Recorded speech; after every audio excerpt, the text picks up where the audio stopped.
It's nasty outside. It was raining earlier. I went to the school, started a live feed, and as soon as I got it started, had no more than stepped inside the building. Here come the rain.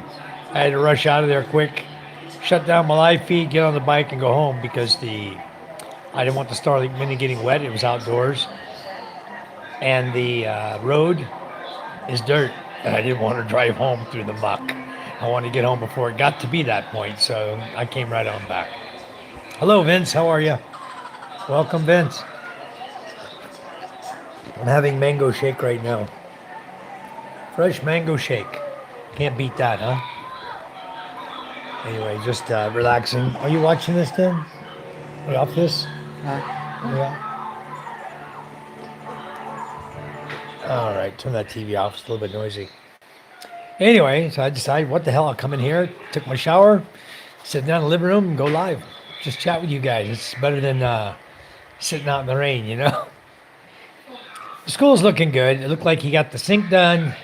They started working on the electrical now. We're going to get all the electrical boxes installed and the conduit run. So I'm glad they're back on that, getting that done so that we can finish up the cement work and get on with the smooth coat. So that'll be happening after they get the electrical done. We'll touch up the cement there and then get on with the smooth coat and get that all that work going. So it's working good. I think we're about on schedule for being done before the end of the month, the way we're going right now. Now it's just a matter of, do I have time to smooth coat everything before painting, or will I just paint it and make it look like a stucco finish, like in the US? You know, it's a rough cement. So we could do that, and it would look like a stucco house on the outside because the cement is rough, you know. So anyway, I'm considering all options right now. I want to do smooth coat inside for sure, make the walls look nice inside. The outside, I think painting it rough would still look nice, but I think it'll take a lot more paint and more of a roller that's got more hair on it to get that in the cracks, you know, because you don't want to miss any places. So you got to watch out for runs and things like that when you got rough cement. But anyway, we'll get her done. We're working on it. Hello, Phoenix. How are you? Welcome. Thanks for coming in. Huh?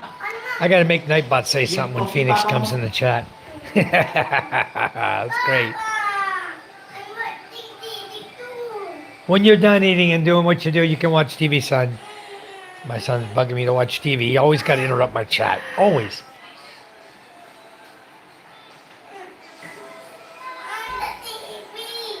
I'm going to on you if you don't stop it. Eat your food. You're not ready to watch TV. I did, Phoenix. Yeah, I just got out of the shower. It started raining on me. I had to rush home and jump in the shower. It's one of those things here. Hello, Gary. How are you? Here, when the rain hits you in the head, on the crown of your head, a lot of times you'll get sick. It's just something to do with the weather out here, you know, the heat and the weather, and it bothers your body. So if you get hit by the rain, then the best thing to do is come home, get in a nice cold shower, and take a shower, and you'll feel better. Right now, I don't have hot water in my shower. So I'm going to be buying a heater pretty soon. I've been here, how many, 14 years? And I was telling Charm yesterday, I said, well, maybe we should get a hot water heater. We got the power for it now. And they're little Insta-heats. You put on the wall, and then you plumb the water through them. Real simple. And then you have hot water when you take a shower. So we're thinking about considering going ahead and buying one. They're not that expensive. And we'll put one in our shower. 2 pieces? Goats? All boy, all. Oh, they're both boy? All boy. How much? I need a big boy goat. Is that big or small? I can't tell. I want a big boy. I want a big girl. I want to have big goats, not baby, tiny little goats. I like your hair messy. All right. Yeah, I just combed it, you know. It's easy to mess up. Like that. I was going to have Charm diet for me today, turn it brown again. But she's busy and I'm busy, and I figured, what the hell, I'm not going to bother her. And then Julius make mango shake for us. So there's my mango shake there. I'm looking forward to having avocados this year. My tree is loaded with blossoms, so I hope that's a sign that I'm going to get a lot of avocados this year. This is year 5 for this tree. I grew it from a scratch, from a seed. Very small, maybe about a foot tall when I planted it in the ground and let it go. And it just did its own thing. It's 5 years old now, and it's making avocados this year. So that's going to be awesome. Hello, Mickey. How are you? Mickey, I'm eating lunch. I had a bit of a rough time. Was thinking about what I should do, so I came here. You have fresh mangoes. That's great. Yep, we have fresh mangoes. We bought them. They're store-bought, but they're fresh.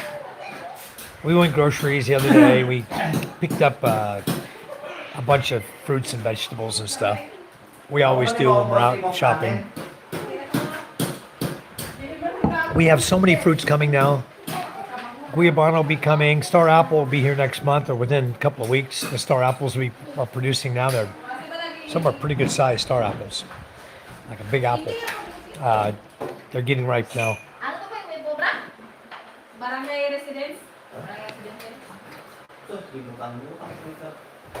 Kimberly is doing something for the barangay certificate or something. But I don't see any mulberries on my mulberry tree. I don't know whether the kids got them all already. But I'm tempted to cut the branches again. They're going sky high. I'm tempted to cut them again. I don't want a huge mulberry tree.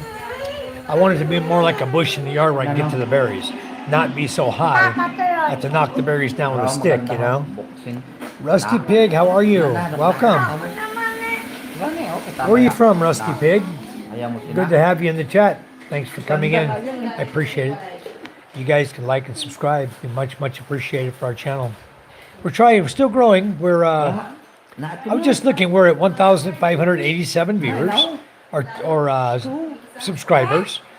I'm just growing slowly every day, like 1 or 2, picking up a couple of subscribers every time. It's growing slowly but surely. Little old England, huh?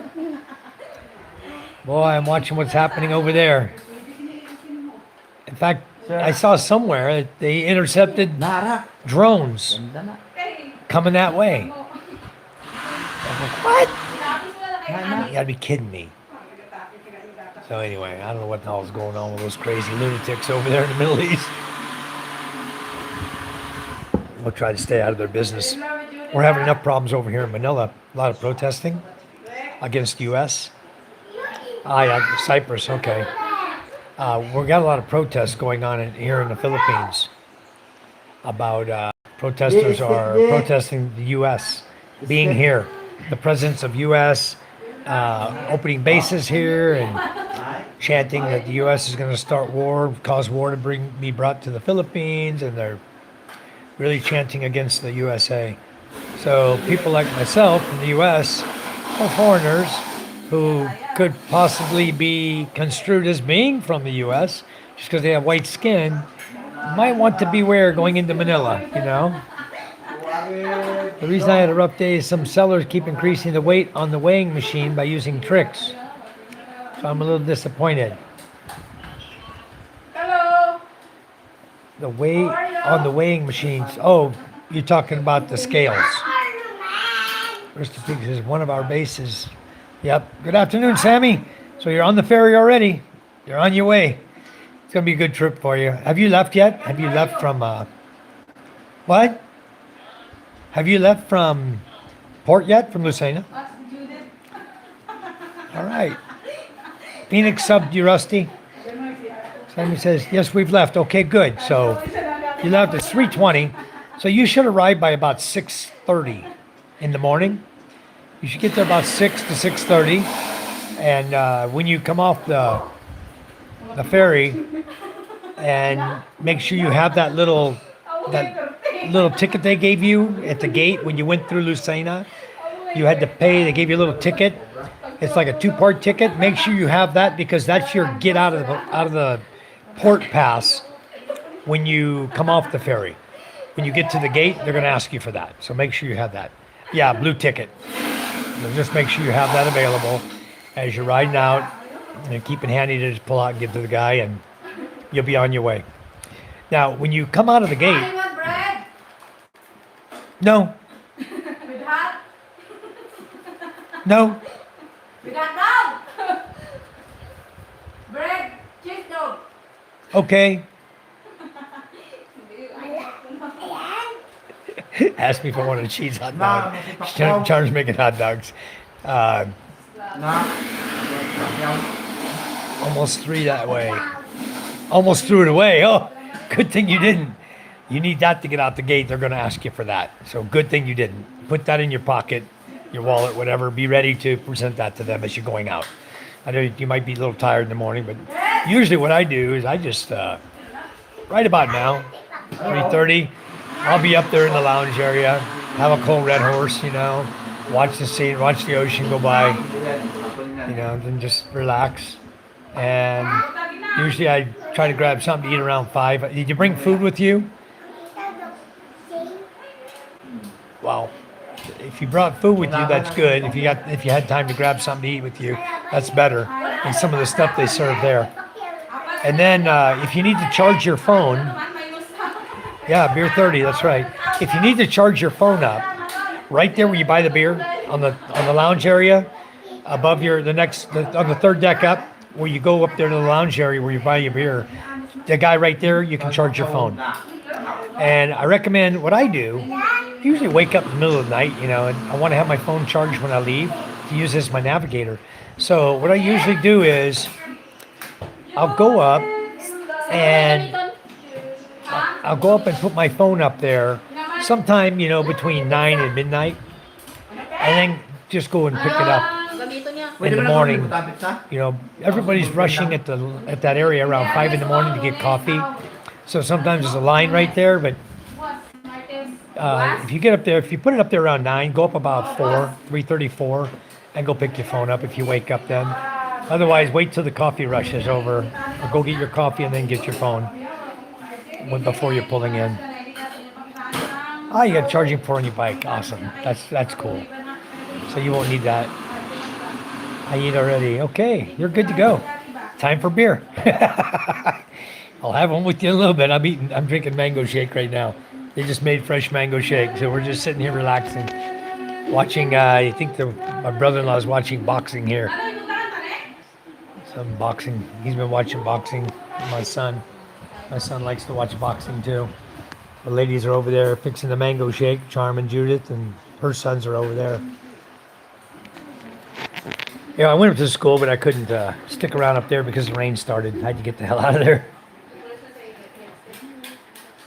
All right, no problem. And Papa, If you have any questions, what I was going to say is when you come out of the port in the morning, you come out through the gate of the port, go straight out to the main road, and then you're going to turn right, follow that all the way down. And then you're going to turn right. When it gets all the way to the very end, you're going to turn right, and that road will take you to Malud. That's the road you want to be on. So just when you come out the main gate, don't make an immediate right where the tricycles are. That's just a back road. Go out one more block and then turn right. And that's the main road. Just follow that all the way till it ends. Just keep going straight until it ends. Comes to a T, turn right. So then you'll just follow your map from there. It's very easy after that. Yeah, it's going to be going to take you about an hour and a half to get to Balud. Hour and 15 minutes. If you're running about, 75, 80, and hopefully no rain. If you do, I hope you brought a rain jacket because today we're cloudy and it's raining here. So definitely, if it's raining tomorrow, then I'll meet you in Ballard no matter what. I'll meet you in Ballard and direct you here because otherwise it's going to be difficult to find it. So, Aiden Stoll, how are you, sir? He said they. Okay, they. And then he said, can you roast me? Aiden Stoll, where are you from? Good to meet you. Thanks for coming in the chat. Please give us a like and subscribe. If you guys don't know how to do the like, just double tap your screen of your phone, your smartphone, just double tap it. Or use your remote control on your TV and just go to the right. It'll jump over, you'll see a thumbs up, click on it. That's how you do it on the TV remote. Otherwise, just double tap the screen on your phone if you're on a phone. Aiden, I'm great.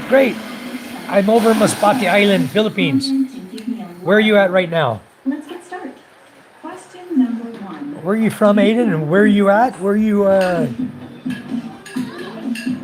you hail from?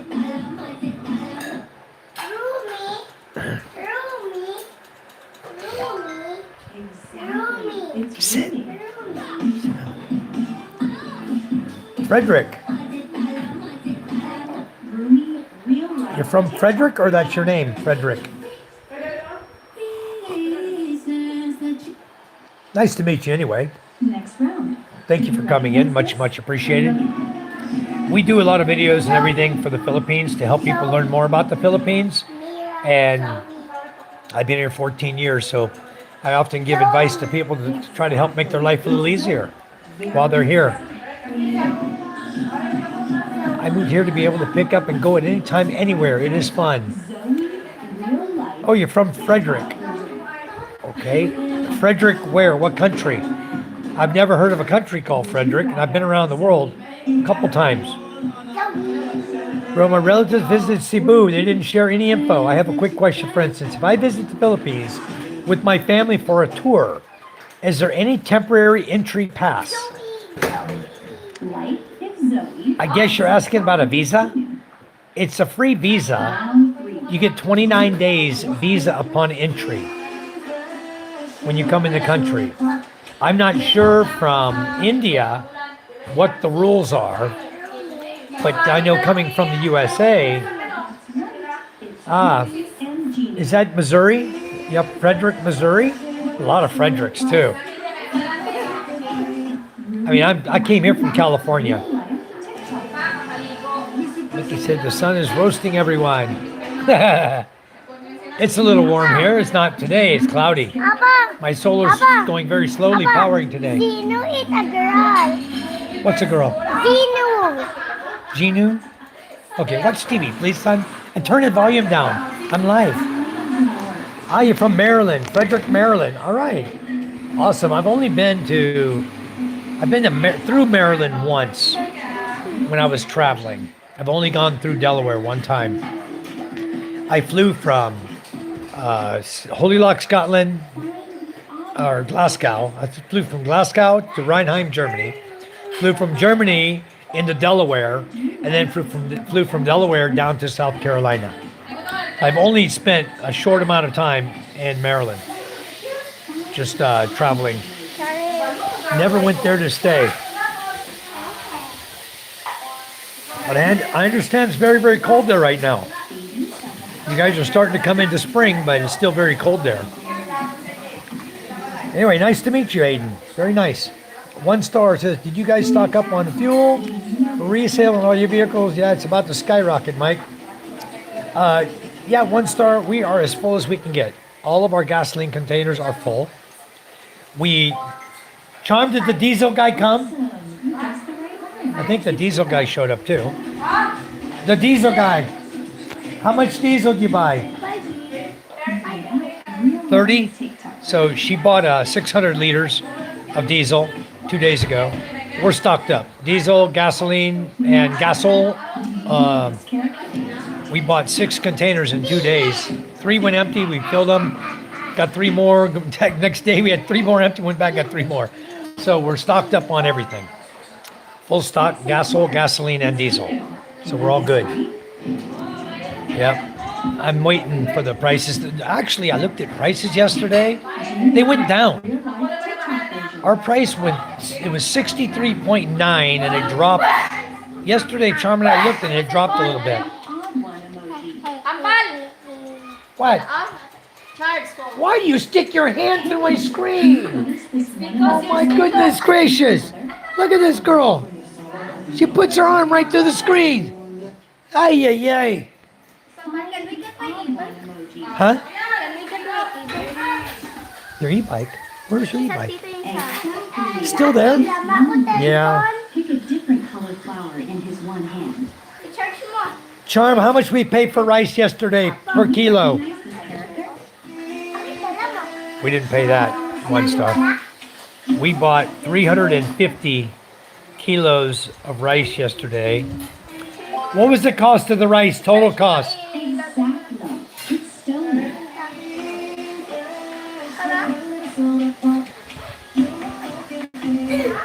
stolen. Total cost of rice. Huh?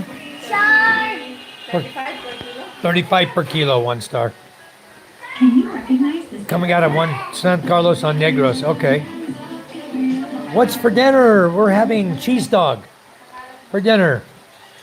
It's not really dinner, it's merienda. You know, it's 3 o'clock snack in the afternoon where you have like this mango shake, and she's making hot dogs with cheese dog. It's just for a snack, Indy. We do a merienda here in the Philippines. Okay, I'm gonna add you back as a moderator. I didn't see you blue. Okay, let's see if you turn blue now. All right. Probably hasn't hit Masbate yet. Yeah, the price will go up, but what I'm going to do is I'm going to limit my travel. That's simple. You know, if the price of gas goes up, limit how much you're driving and going around in your vehicle. Is in box number 4. And ride motorcycle. Remember all the positions Motorcycle's of easy. characters. Don't have to drive a truck that's going to cost you more in diesel when I can drive a motorcycle. Where is Just a little bit of Gino? gasoline on a little putt-putt bike, you know. Even on my Dominar, it's not that expensive to ride it. So we'll be riding the bikes. In fact, my daughter just wants me to take her over to the next village, Quinana Dutai, to pick up her electric bike Recognize this character? because she let Micah ride it, let one of Micah's friends ride it yesterday, and they got over to Quinana Dutai, wherever they were going, and dead bat. So they dropped it over at my sister-in-law's house, Charm's sister's house, Yi Ying, Can you guess? and she wants me to take her over there on the Honda and go pick her bike up. Saja Boys. Yeah, exactly. They say go forever. I'll tell you, we can do 145 kilometers. Yeah, about 75 kilometers per liter on a little Honda Beat. It's fuel injected. Richard Gino. Huh? Richard Gino. Genu. Yeah, sir. I don't know what Genu is. Ellie, you know Genu? Oh, yeah. Can you help him find Genu and I'll go take you to Quinana?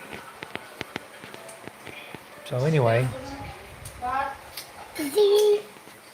Jinu and Abby. Genu and Abby. Yeah. Over there, Ella. Genu. That one? Ang Gino, gadan. Genu. That's not Genu. Genu and Abby, Ella. At the top. Hey, the song. Huh? The song. Gino is dancing. I don't know that, MJ. Gino dancing. Kids got more knowledge than I do about TV shows. Bro, I checked the resource. They also say 30 days for my country. Yan na. Thank you, Kuya. Yeah, I stocked up. I'm not worried about it. We have plenty. We'll get through this crunch.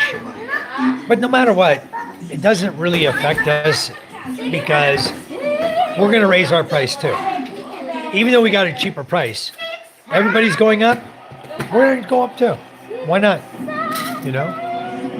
We'll get on up there. Right now we're at 80 per liter, what we sell for. We just bought it for 63 or 60. When we bought it was like 61. Hey, you're demonetizing my channel, by the way.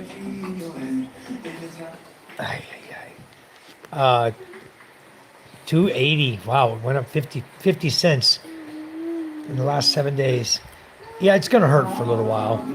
You know, we'll just deal with it. I'm not concerned about it because, like, Charm and I don't really need to go anywhere. Charm and I can just stay home.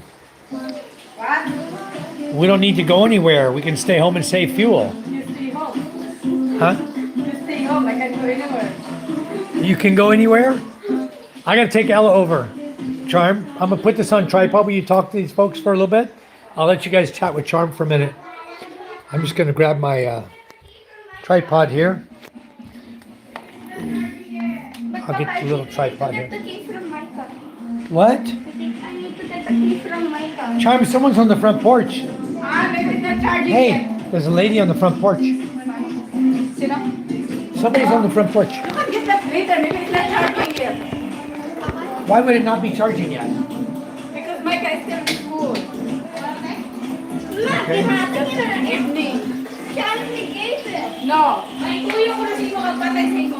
She gave it to him already, the charge. Ha? Sa ni Julian, may tuyo na si mo. She gave it to him, the charge. Earlier. No, because she's late. Sige, just later. Hello, Bryce. How are you? Gonna let you guys watch Chun cook for a bit. She's making hot dogs. I need to go over and take Micah over Kaya, to. sabi lang na. Micah needs to go over and pick up her Like her a electric school. bike. Or Ella needs to go pick up her electric bike. Bibili ako call I Charity. instructed her to drop the Call key. Charity first. Papa, where's my Yeah. carrot? I can't call it Michael. Use my phone. Papa, where's my Lang. carrot? Lagang si kita mo yun. Hold on, maybe I'm not going. Oh, yak, yak, yak in here. It's just so noisy when you get around these women. Let me get on Charm's phone a minute and text her sister. Call me. Is Ying at home or here? I don't know. I think at her house. Hey, let's see. Where's Charcel at?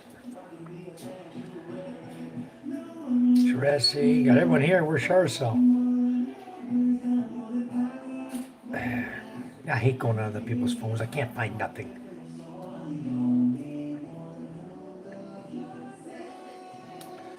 Charcel, connected.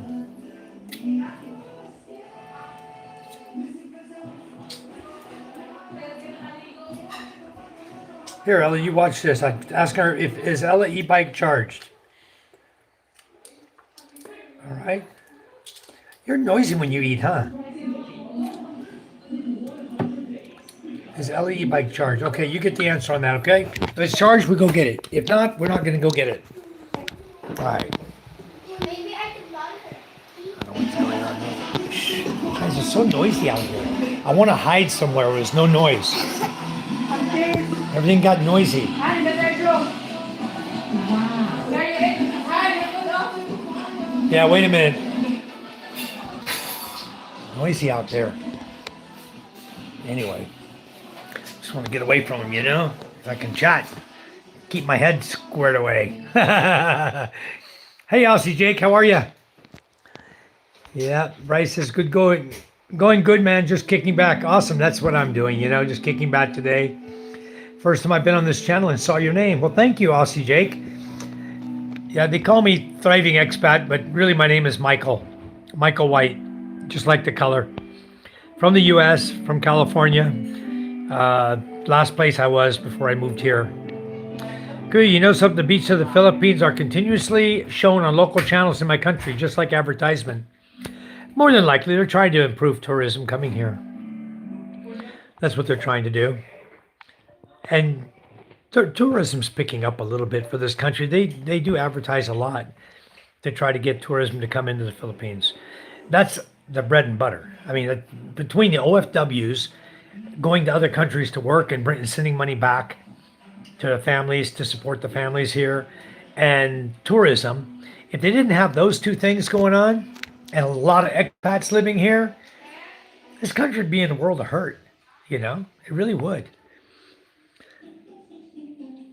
Bryce, good day, mate. Bryce the legend. Haha, Farhad Jake, you're everywhere. See, they know you. I'll see Jake. Yeah, I get around, mate. How's it going? See, you guys know each other. That's awesome. Just kicking back. All right. So anyway, I just talk about the Philippines. I'll see Jake. That's what I do. I do a lot of videos on my channel. I've almost got more videos than I got subscribers. That's how it is. I do a ton of videos and a lot of live feeds to just share information with you folks and just chat, have a good time, chatting to people around the world from everywhere. Papa, Chubby has it. What? Chubby has it. Chubby's bringing it here then. Okay, so no need to go pick it up, son. Sweetie. Mickey says, Ate, I still remember the burritos. She's making hot dogs today. The kids won't turn the damn volume down, you know? And when I get out there, every time they play music or they play a copyright video that's on YouTube, then of course I'm going to get demonetized. It's gonna keep me from making any money. It screws my money up, you know. The money that's coming in, guys, is not for me. The money goes to elementary school. If we don't make any, then the elementary school doesn't make any. And what I'm trying to do is finish a big project up there. We're rebuilding a school building for them, and it's taken a lot of money, you know. And so far, I don't have my AdSense yet. The people won't give my PIN number. The Phil post office in the Philippines, it sucks with a capital S. Okay, you can't get mail in this country, no matter what. They can send a letter from Manila, from the embassy in Manila, Social Security Administration, sent a letter to me, sent a bunch of letters. I had like 6 letters. It took over a year to get to Masbate. And the only reason I got them, I started bugging the postmaster to look through his stack of mail and see if I had any mail over there. It's crazy. They don't have a proper postmaster here doing their job. So I'm going to get Charmed to call the lady again today because I'm hoping this dang PIN number will come before my 4 months goes by and I get demonetized and lose all that money. There's a lot of money out there. There's probably $800 right now that YouTube's holding. They won't give to me because of the stupid PIN number. Mickey said, Ozzy, everyone is kind here. This world still has empathy towards people, even though kindness is fading. At least we can be proud. We can be here together like a family. One, my dear bro, one hot dog for me. So, anyway. Still remember those burritos, huh? So I did go up to the school today. I was going to do a live feed up there. I took the Starlink Mini, which I have right here, and I got it. I got this Starlink Mini was just totally wet from the rain, and the road was getting muddy. That's why I wanted to get out of the school and come back here. But I think I should go up there and continue a live up there. Crazy, no mail is good mail, I suppose. Well, not when you're expecting a PIN number from the. I know One Star. I sent it to my sister's address. Everyone's telling me if I use a U.S. address, it's going to affect my channel. People tell me that, and even what is his name? Fox Finding Life in New Zealand was warning me not to use a U.S. address for my PIN number because it was going to affect my channel. Mickey wants a hot dog, huh? You got an extra one for Mickey? Who? Mickey in India. Okay, open his mouth. She said, "Open your mouth. It's coming." Gregoria Moreno from Modesto. Hello, welcome. Welcome to our chat again. One Star, if I don't get it, I have 3 weeks to do this one. And then I think I have like just a few days left. If it doesn't hit my sister-in-law's house in Manila, then I will use your address. I'll do that. I'll get it from you again. I'm not sure if I have it somewhere I have it in my messenger. But I'd like to do that because this PIN number thing is going to drive me nuts if I can't get this thing done, you know?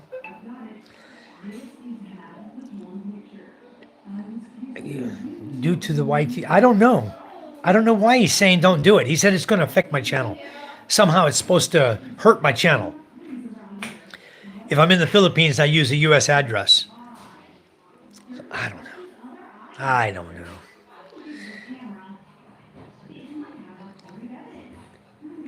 You don't get nothing on Phil Post. Mickey, that's my point. You know? I'm still waiting on it because it doesn't matter who gets it, but you have to wait three weeks between requesting a new one. I'm going to go in and try it again and see what it says. I may have a few days left before I can request it. Huh? Spicy? Spicy? A little bit. You're going to use, yeah, you can put my spicy on it. Spicy hot dog. She wanted to get out of there too. Who? Who doesn't want hot dog? Huh? Well, you got to open it, hon, before it squirts out. Hold on. I want to turn this fan on. It's hot in here. You want to turn the aircon? We don't have power or what? No, no power. Oh, okay. Here. So we'll just turn the fan. Oh. All right. All right. We'll get the fan on here so I can get the room cooled down a little bit. We have very little power today. What do we have? What do we have? 60%? 75. 75? We're good. 75 is good for all night long. Plenty of power. We can run our aircon tonight. We just if you don't have your power charged up by 4:30, you're not going to get any more power charged up. Did you off both freezers and the ref, John? Charm, you can off everything till dark, then turn it back on. Receiving a post in the mail feels like waiting for children's annual report card. All right. 1 star. I wish I had chili to put on this thing. All she gave me was a hot dog with a little cheese on it and lettuce or cabbage, but no chili. I have some chili beans in the ref. The ones that we bought when Ray was over here. There's still some in the fridge. I tried to plant some. They never came up. I don't know if they've done something to make the beans not fertile. But anyway, they're good to eat. So I may just soak them overnight and make up a nice big pot of chili here. You know, I should. But we're doing great over here. Waiting on this. I'm hoping the rain will stop. I'll go back to school and do a video before they close out and lock the building up for the night. Sammy says, how do I get a bed? Huh? Oh, a bed. You didn't get a bed, Sammy? With your ticket. There's a number on it. That's your bed, your bunk. On your ticket will be a number. Look on your big ticket you got. When you went on board, they handed it back to you. They took the stub and handed it back to you. On that ticket is a number. Okay? Look at that number where the bed is and see what bed it is. It's numbered. All the beds are numbered. You see where it is, and you go along You can ask the people. the walkway on the second, or you can ask anyone with a red shirt. Ask them to help you find your bed. Show them your ticket and go find your bed. Everybody has a designated bed. If you didn't get a bed, if they told you it was standing room only or seats only, then you want to go into a bunk room, go close to the aircon. I know there's nobody there. You got a bed, I guarantee it. There's a number on your ticket. You see the number? Take picture. You send to me. Yeah, check your ticket because I can tell you about where the bed is too. How many doors down you got to go. I know that ferry pretty good. We travel on it all the time. What were you saying, huh? Send what to you? Just take it. Yeah, if you don't see it, Sammy, take a picture of the front of your ticket and send it to me on Messenger. Or you don't have Messenger, that's right. Or send it on email. I'll tell you what your bed number is. You should be able to read it at the top. There'll be a number. It'll be something up to 300. You know, probably about 150, 180, like that. No bed? Okay, go to a crew member with a red shirt. You see the crew members there? Really? Is it that full? The ferry's that full? There was no bed available? Then you go find a guy with a red shirt. No. The guy's staff. What the cashier said. Huh? What the cashier told me. Yeah, what'd the cashier tell you when you paid for your ticket? She said no bed, seats only. That's crazy. You should have told him.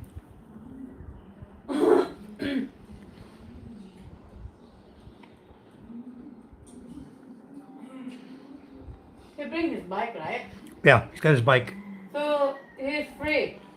Oh, you had to get your ticket on the outside with the guy.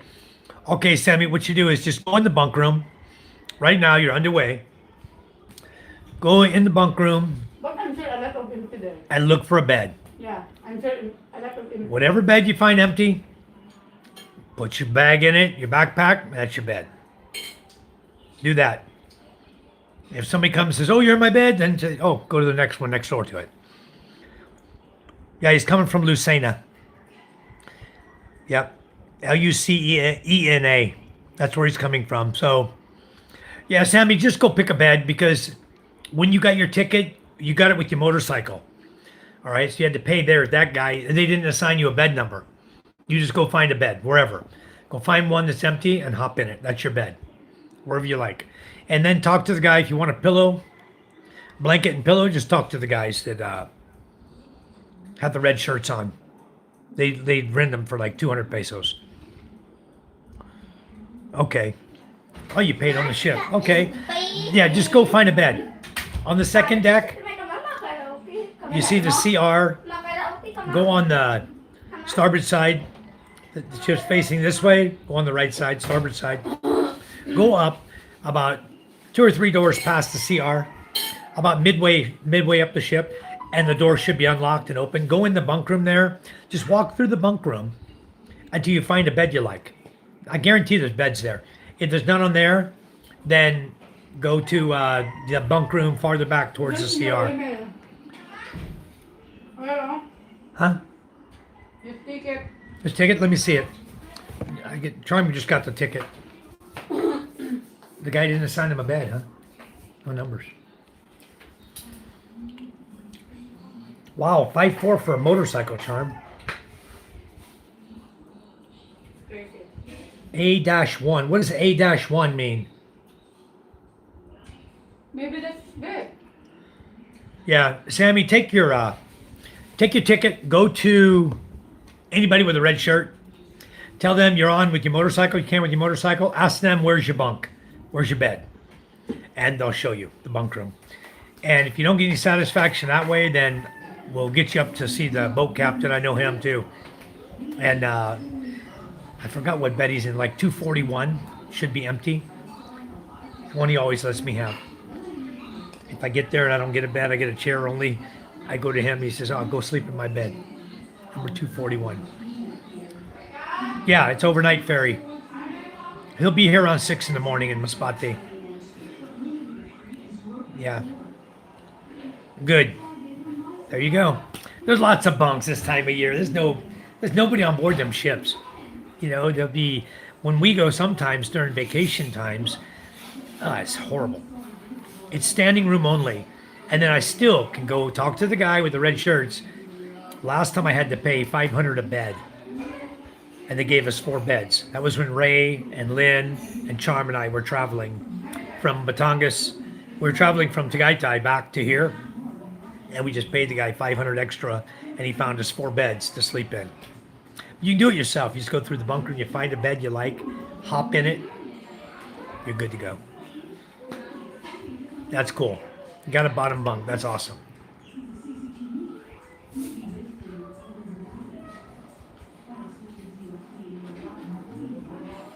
Okay, Sammy. Take your time.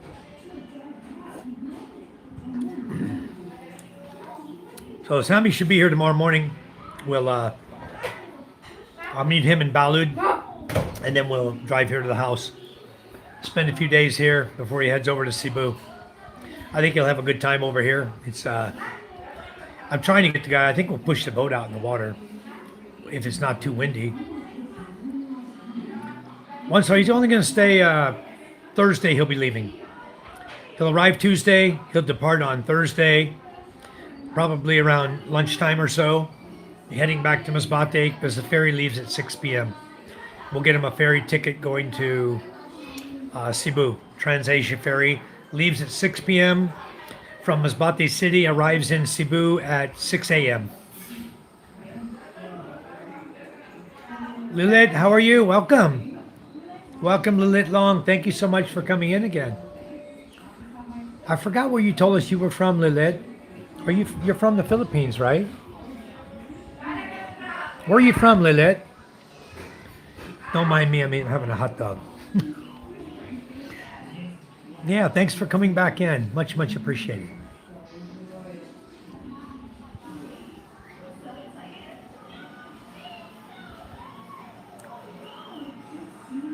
Yep. Where are you at? I forgot what you said, you're from Leyte? Mickey, goodbye. Take care. See you later. Thanks for coming in. It has an airport. Domestic flights, yes. Preston, it only flies to Clark and to Cebu. So he could catch a flight, but the Cebu flights take you, I don't know, total time, probably 3 hours from the time you leave, get to the airport to the time you depart. It's about 3 hours. Total flight's like 1 hour. And it's very difficult to get them. They're always booked up. and they're very expensive. To fly from Masbate to Cebu is probably going to cost you 7,000 pesos, where the ferry costs you 1,300 on TransAsia. You get there the next morning. You know, it's not a big deal because you get to sleep. Now, Sammy had a reservation for Thursday night, and he'll be on the ferry Thursday night. He'll arrive Friday morning. So he can just go right in on Friday morning at 7 a.m. to his hotel. He'll arrive at 6. He can go into his hotel at 7, walk right in and say, I want to check in, you know, because he has reservation already. It'd just be already paid for the first night. He'll miss Thursday night. He'll be there Friday morning. But he'll still have a bed on the ferry to sleep on, you know. It's not like he's going to lose out on anything. Negros Oriental. Very nice. I've been to Bacolod. That's the only place over in Negros that I've been. I went to Bacolod. I was going over there to visit a resort owned by a doctor. He has a big carabao in front of his resort. I forgot the name of it now. But I went over there, and then I toured all the way around, went all the way to the other end from Bacolod, went all the way around, followed the island, all the way around the backside where a friend of mine lived, and looked at all the plantations, you know, all the sugarcane fields and corn and sugarcane out there, a lot of sugarcane. And then came back, spent the night there, then came back through Bacolod, and then headed back over out of there. Oh yeah, I wanted to check out Clark area for a couple days. Yeah, they do Clark. From Masbate, you can fly directly to Clark or Cebu, either one. That's the only flights in and out of Masbate. But to me, it'd be much more fun, more exciting for me, would be to just take the ferry over, jump on the bus, and ride the bus from Lucena into Buendia, jump on a 5-star or a Victory liner at Buendia, and go straight up to Pampanga, to Clark, to Angeles City, Subic, wherever you want. So that's the way Charm and I are going to do. Yeah, it's nice also there. Yeah. Charm and I are going to go. Our trip this year depends on what's happening, though. There's a lot of protests going on right now in Manila. I don't really want to even go to Manila. And as a person from the USA, it might not be a great time to go there. That's what I'm thinking. Because of the protests against the US happening. So Charm and I we are planning to go to Pampanga, to a water park, Pangasinan to 100 Islands, and then go over to Bataan to another water park, spend 8 days traveling, and then come back home in April or May, early May. We'll probably start around 3 May and be back home by the 12th or so. That's our plan. We're going to do it the slow way. We're going to do the ferry bus route. We like the adventure, you know. We don't want to jump in the truck and have to fight traffic and the stress of the traffic going to Pampanga through Manila. Because from Lucena, you got to go all the way SLEX to the NLEX and NLEX all the way north. And when you start getting through Manila area, it's always bumper to bumper to bumper. It's like you don't even want to be on the road. You know, it's uncomfortable. Traffic, stop, start for 3 hours. Forget that. Let the bus do that. I'll sit back and enjoy my phone. Do a live feed and point my phone out the window. Okay, Sammy. Nap time. Okay, Sammy, take care. We'll plan on seeing you. You can call me at night later if you want, or when you hit Masbate and you get off the ferry, ready to leave, just give me a quick text, call, or whatever on my phone and let me know you're on your way. I'll plan it from there and I'll meet you in Balut. When you get into Balut, let's see, I'm trying to think of the easiest place to meet you. Well, we'll play it by ear tomorrow. We'll see if it's raining or not. If it's raining, I'll probably there's a UV Express terminal there. And if you just go straight all the way into Balut until you see a Palawan. They have a sign still there, Palawan? Is there a big sign there now, or did they take it down? Palawan sign. Palawan pawn shop. Still there, the sign? I can meet you at the Palawan pawn shop as you're coming. Front of the gasoline station. There'll be a gasoline station on your. Oh, you know what? Just meet me at the Petron. When you're coming into Balut, the first gasoline station you see, there's going to be a Petron. We'll just meet there. It's easier there. Narrow hospital. All right, take a nap. Narrow the hospital. Oh yeah, close to a hospital, close to the Ballard Hospital. I'll meet you there. What color's your bike anyway, Sammy? Here's my glasses. You get my glasses.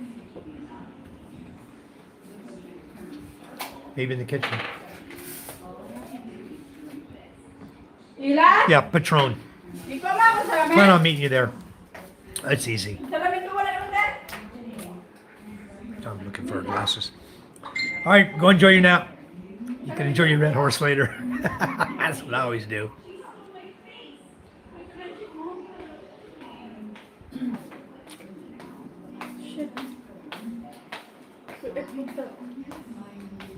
Okay. Gotcha, Sammy. Leave Charm at the house. You don't want her near that gold in the pawn shop. Yeah. Actually, gold prices went down.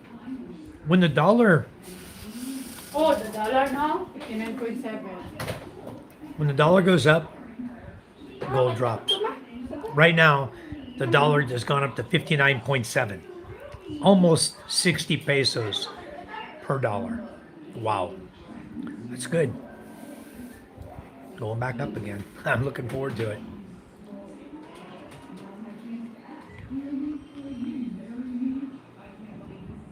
Okay, Sammy. I'll definitely find you. I don't know whether I'll be driving my truck or drive my bike.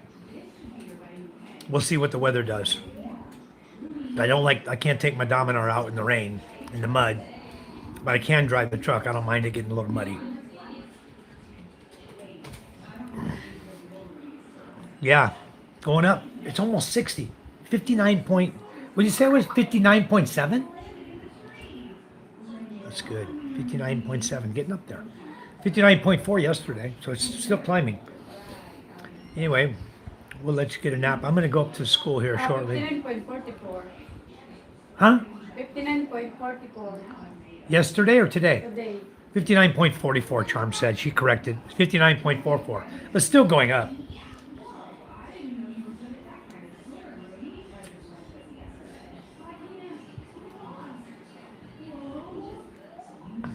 I heard it's going to go down. By next year, it's supposed to drop down to 56, 55, like that. So I hope it doesn't drop like that. But anyway, for now, it's okay. We're doing great. Good exchange rate. You want to go up to school, Charm?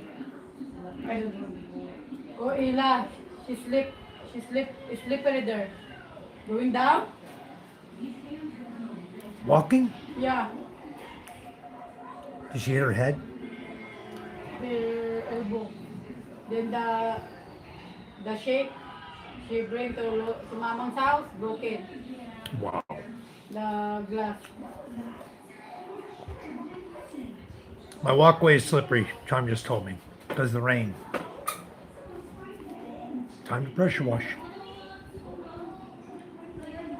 You got these on rocks, right, Charm? No. Okay.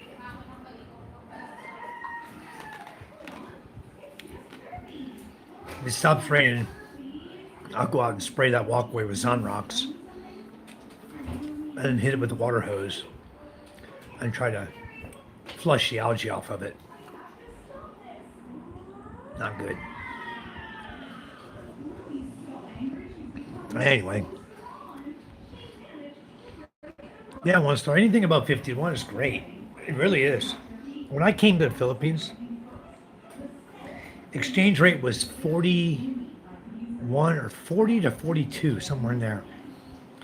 That was back in 2011. I believe the exchange rate was around 42 pesos to a dollar. Somewhere between, around 40, I think. 40 to 42, somewhere in that neighborhood. And now it's all the way up to almost 60. So our money's really becoming worth more since I've been here.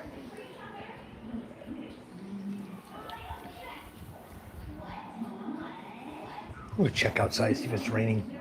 Is it raining still or no, hon? We'll walk out here, and then if it's not...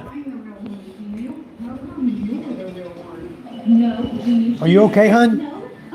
Ella? You okay? You fell, Mama told me. Did you wash your elbow? Take this potion. My dress. What have you done? The spell seems to be Oh. working. The spell is being worked. Look at this guy. He's all curled up on the bench. They ripped my screen out again.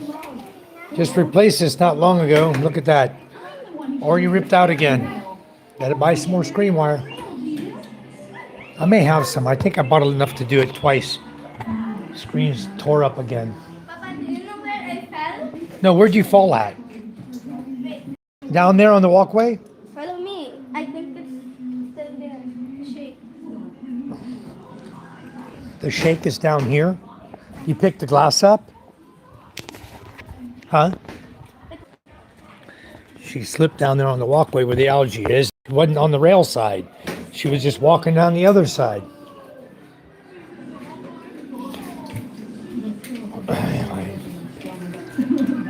Oh, you're home already, Micah? Very good. Everybody's home. Whose phone? That's yours, Judith? Her phone's ringing. All right, well, it's not raining now.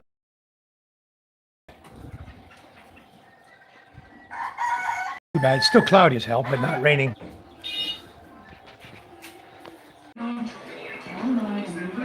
I'm gonna get the Starlink Mini, turn it on, put it outside, connect, walk up to school. We'll get a good idea what those guys were really getting done today. Well, maybe tomorrow we can do it. Tomorrow after I get back from Ballard. They were working on, I know they were working on the wall outside till the rain came. And then they were working on the tile, putting the tile down on the floor inside. Finished up the tile and the step already. They already did that. A lot of kids were in there. They were trying to grind and cut, and the kids were grade 4 to grade 6 was in there trying to rehearse dancing and stuff with the teacher. They're already trying to move back in the classroom, and we're not done building it yet. But hopefully they'll get that all straightened out. And but I saw there was a whole bunch of people that offered me a face mask too because he was grinding the cement. So I'll just let him work today. We'll go up and check it out tomorrow. Get an update on it because they're not going to be there much longer anyway. They stop at 4:30, I think. Right now it's 4:10. Yeah. So they're only going to be there another 20 minutes, and then they'll be coming down. They're going to quit for the day. So Charm ordered today. She ordered the light fixture for the kitchen. I ordered the light fixture, for the kitchen and the CR. We can get the lights in those two locations. I have bulbs here already, LED bulbs. I've got 3 more boxes up here, and we already got the long fluorescent tube lights, the T8 tube lights for the classroom. And the teacher was asking me today about the solar. I guess he just found out we're going to put solar from my house, my system up there. He was like really, really happy, Oh, we're going to have some power. I found out yesterday that my buddy that wanted to rent my bike or my lake house fell through. That would have given me 2,600 passive income to live there off of. Wow. You'd have had a lot of money then. That's a lot of income, One Star. Sure is. Well, maybe you'll find somebody else. Just advertise it and get somebody else in there, That's a good thing, though. You can always, there's other people. So are you doing this like a monthly thing, or are you doing it, is the guy going to rent it like for the whole year, 2 years, contract type thing, or month to month, or how are you going to plan on renting that out? That's not going to be your only source of income, though, right? You have other properties, right?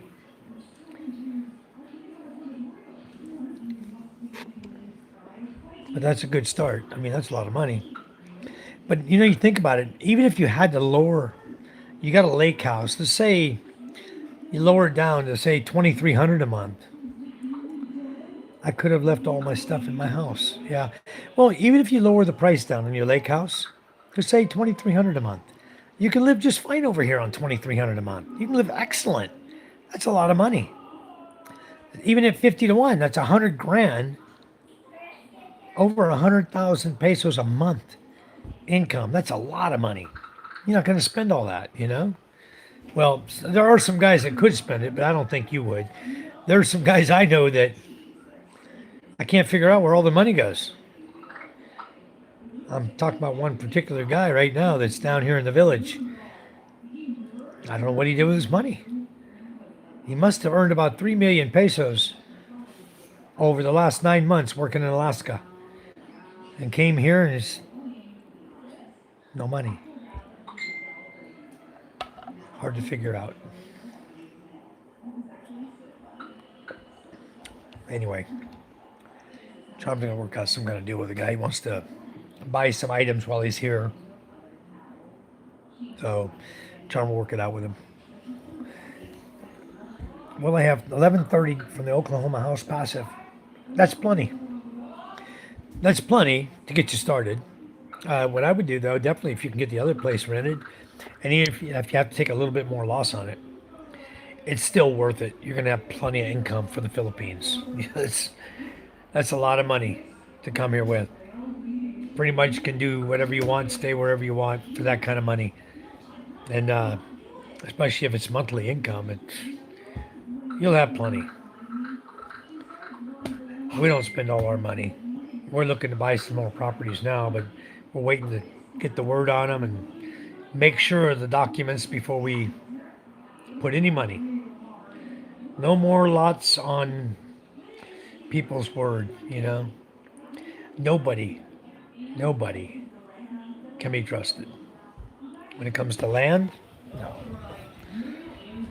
Don't trust them. The sister will sell the brother's property type thing, if you know what I mean. It won't belong to her. It belongs to her brother. And she'll sell it to you.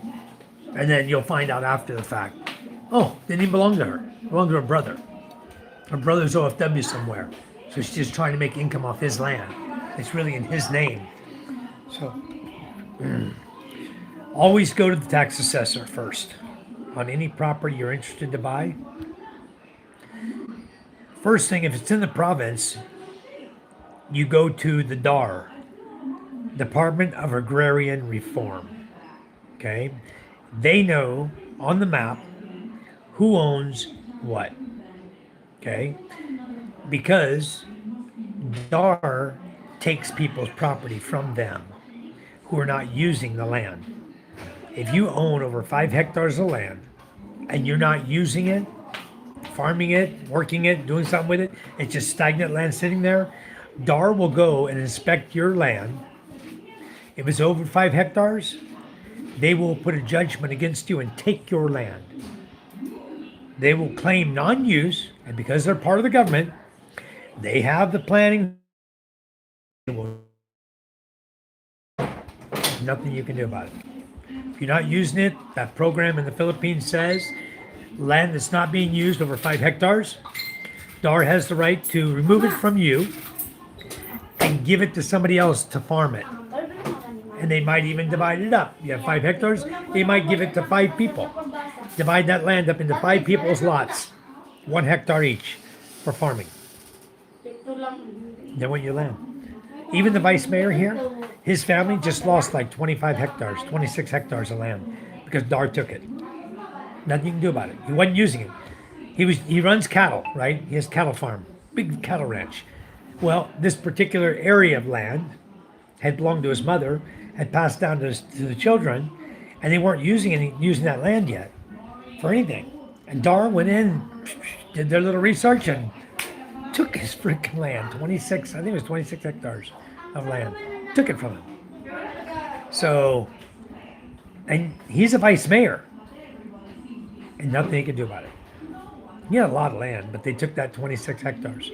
So you got to be aware of that, guys. If you're buying land and you're buying any large quantity of land, the best thing to do is go to DAR first and make sure who owns it. They will know what they're doing with the land. See if DAR has already attached the land to remove it from the person you're buying it from.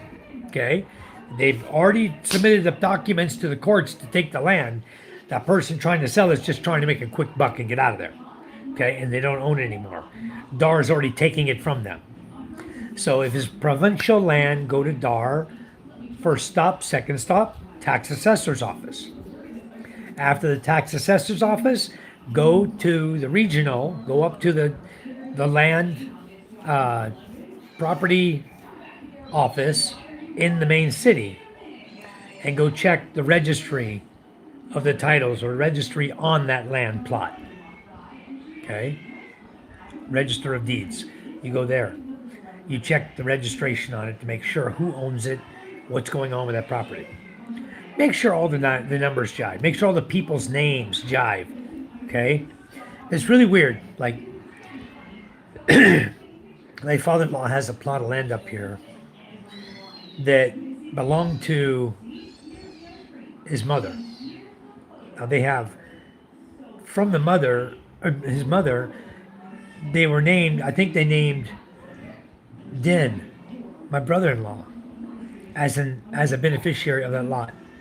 It was like Din and my father-in-law, the only two on it. It wasn't all the 9 siblings. But typically when a mother or father dies, whatever property they own gets divided equally between the different family members that are remaining, all the kids. So I don't know how that works because I saw Din's name and my brother-in-law as a beneficiary on a lot. Maybe it was a beneficiary. Maybe it was a different lot. A lot my father-in-law didn't even own. His name is on a lot that we can't figure out how his name got on it, but he's listed on the title, on the mother title as a beneficiary on that lot.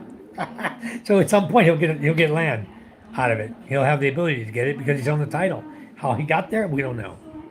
But it's typed in. It's from the Register of Deeds, and Den's name is on it. Sharon Jorge is on it. So we'll see how that goes.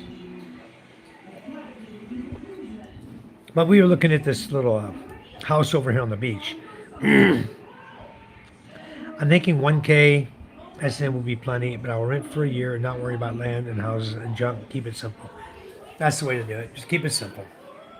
You know, over here, townhouse, even like in Bacoor, Cavite, over in that area. Even our 3-bedroom house we own in Cavite, we're renting now for $9,000. That one, the typical rent is $12,000 a month. 3-bedroom, 2-bath, upstairs, downstairs house in a subdivision is $12,000 a month. So it's really, really cheap to rent houses here in other places. Charm and I are looking at a property though down on the beach down here that we're checking the title very closely on because there's something going on with that. And so we're not saying we're buying it. We would like to buy it, but we're not going to tell anybody until we figure out who the actual owner is. If it's the lady and she told her daughter to build a house on it and she died, then who are the siblings under that lady that could possibly own that land? Is the daughter just trying to sell it because she knows they're getting ready to take it from her, type thing? And you know, it's just, everything can be complicated. It's just not simple like you think it's going to be. And so Charm and I are like not putting 1 peso out there until we see something saying that this certain person's the owner, and we talk to them and say, are you selling this land? Are you selling it? And if so, how much do you want for it? Because it may not be the same person we're talking to. So I have the map of the entire village, and I know every lot down there and who owns it. I've got it all from the tax assessor's office. It's on my phone right here. I've got it in my pictures. I've got pictures and pictures and pictures of it. All the names of every lot. I've got the shape, all the numbers of every lot. Every lot that's numbered, I got it. And I even know that there's a lot down there I heard about from, who told us? Either Dar or the tax assessor told us. I think it was the tax assessor said, this lot right here, nobody's ever filed on the beach lot. Nobody owns it. He told Charm that. So I need to see where that is too. Charm and I are checking a number of things. And we also, I asked the lady at Dar if she's taken land away from somebody and they want someone to farm it, to let Charm know. And we'll take 5 hectares or a plot of land and we'll farm it if they have it there. We'll go ahead and get it and farm it, and put a house on it, whatever. I told them that. So we'll see how that goes. And we can pick up a plot of land and get some free land, put someone on it, and say, here's a place to stay, do some farming. That'd be cool too. A lot going on behind the scenes. You got to really catch up on everything and keep your nose to the grindstone if you want to catch up and know what's going on. And it's not easy. It's very, very difficult. A lot of people to talk to. How much land or home would 200,000 US dollars get you there? A hell of a lot, jackpot. $200,000 is 10 million pesos plus. Okay? It can get you one house on a 300 square meter lot in Paranaque BF Homes for all 10 million you own. There's houses like that here, a lot of them. They'll take all your money in one house. Or you can buy some land, a couple of hectares of land out in the province, and you can build a big, beautiful home for, $80,000. And then the rest of the money, that's your money to do whatever you want to do with. So money can go far here if you know how to spend it here. And house and lots here, it all depends on what you're looking for. Are you looking for an expensive, beautiful, big mansion already? Or are you looking for a simple home? A few 100 square meter home is plenty. A 200 square meter home is a pretty good size home for an individual, just a person coming here to live, or with a girlfriend or even a wife, no kids. That's a perfect little size home. You can always improve on it. Right now, I'll tell you, land out here, pasture land is going for somewhere around 500 up per square meter. That's pasture land. But what you want to make sure of when you're buying over here is make sure you have a source of water. Why buy a lot if there's no water available? You're going to be like everybody else in this whole village. Everybody goes to the well up in the mountain that somebody has on their land that allows them to do it, and they fill their buckets up. They use a bucket they dip down in the well, and then they pour it into their 5-gallon containers, right? Put 2 of them on their shoulder with a piece of kawaii, and they carry it down the mountain a full kilometer to get back down to the village with 2 containers of water. Or they'll bring it down and have a push cart, and they'll carry it from the mountain down to the push cart, put it in, go get 2 more, come down, put it in, 2 more, put it in, have a push cart that can hold 6 containers of water, 6 20-gallon containers, and then they'll bring that down, and that's what they'll use for water for a couple days, and then they'll go back to the mountain and get more water. I don't have to do that. I have a well. I pump it. I built the well. We dug it. We drilled it, didn't get nothing, and then we dug it, and we got something. We have water. I have 2 wells on this one property that I'm on. And I don't doubt that there's water everywhere here. I think there's a water table down here. I just don't think anybody else has got the money to tap into it. Right now I'm at 11 meters deep, 33 feet deep on my well behind my house. My other well down closer to the ocean, going down the hill there, I have another well. It's 9 meters deep. And I'm afraid to go any deeper because I don't want to cause a saltwater intrusion in the well. Right now it's all fresh. And it only gives in the summertime 1 barrel or half a barrel a day. So you're only getting about 30 gallons to 50 gallons of water in a day's period of time. My well right now at 11 meters gives me 3 barrels a day. Yeah. But right now I just looked at it yesterday I have 21 feet, 7 meters deep of water. It's about 9 by 9 down there, 9 feet by 9 feet, 21 feet deep. So I've got enough water to get me halfway through the summer right now, but the water level is dropping. There's no containment. I don't have anything containing the water. It's going to drop with the water level. Okay. As the water level goes down, my water in my well goes down. I have no big separate tank to store water in. And my big water tank, containment tank, I could pump that full of water, but that one leaks. And if I put too much water in, I'm afraid it's going to bust the sides out on it. It's no good. And I don't have a big tank. I guess I could get a few thousand liters and pump the water in it, but over time, water stinks. I don't want to pump water in there out of a well and not be able to circulate it. It's like owning a swimming pool and never circulating it. It turns green, full algae, turns black, whatever. Smells nasty. You don't want to do that. So, better just to deal with what I got. Let me catch up on the chat here. I can't live in a tract style neighborhood. Yeah, me either. Country type views, a little room for me and the neighbors. Yep. Yep. Well, like I told you, one star, you just come over here and put boots on the ground and you see what you like over here. London Drift, it is very cheap to live here. You can live here on about, I'll tell everybody, everyone says, oh, you got to have 1,500, 2,000 a month. That's all BS. It depends on your lifestyle, where you want to live. If you want to live here, you can live here on, I did it on $990 a month, less than 1,000. You can do it on $800 a month. Honestly, I know a friend of mine. He's not doing great, but he's here on $500 a month. That's his income.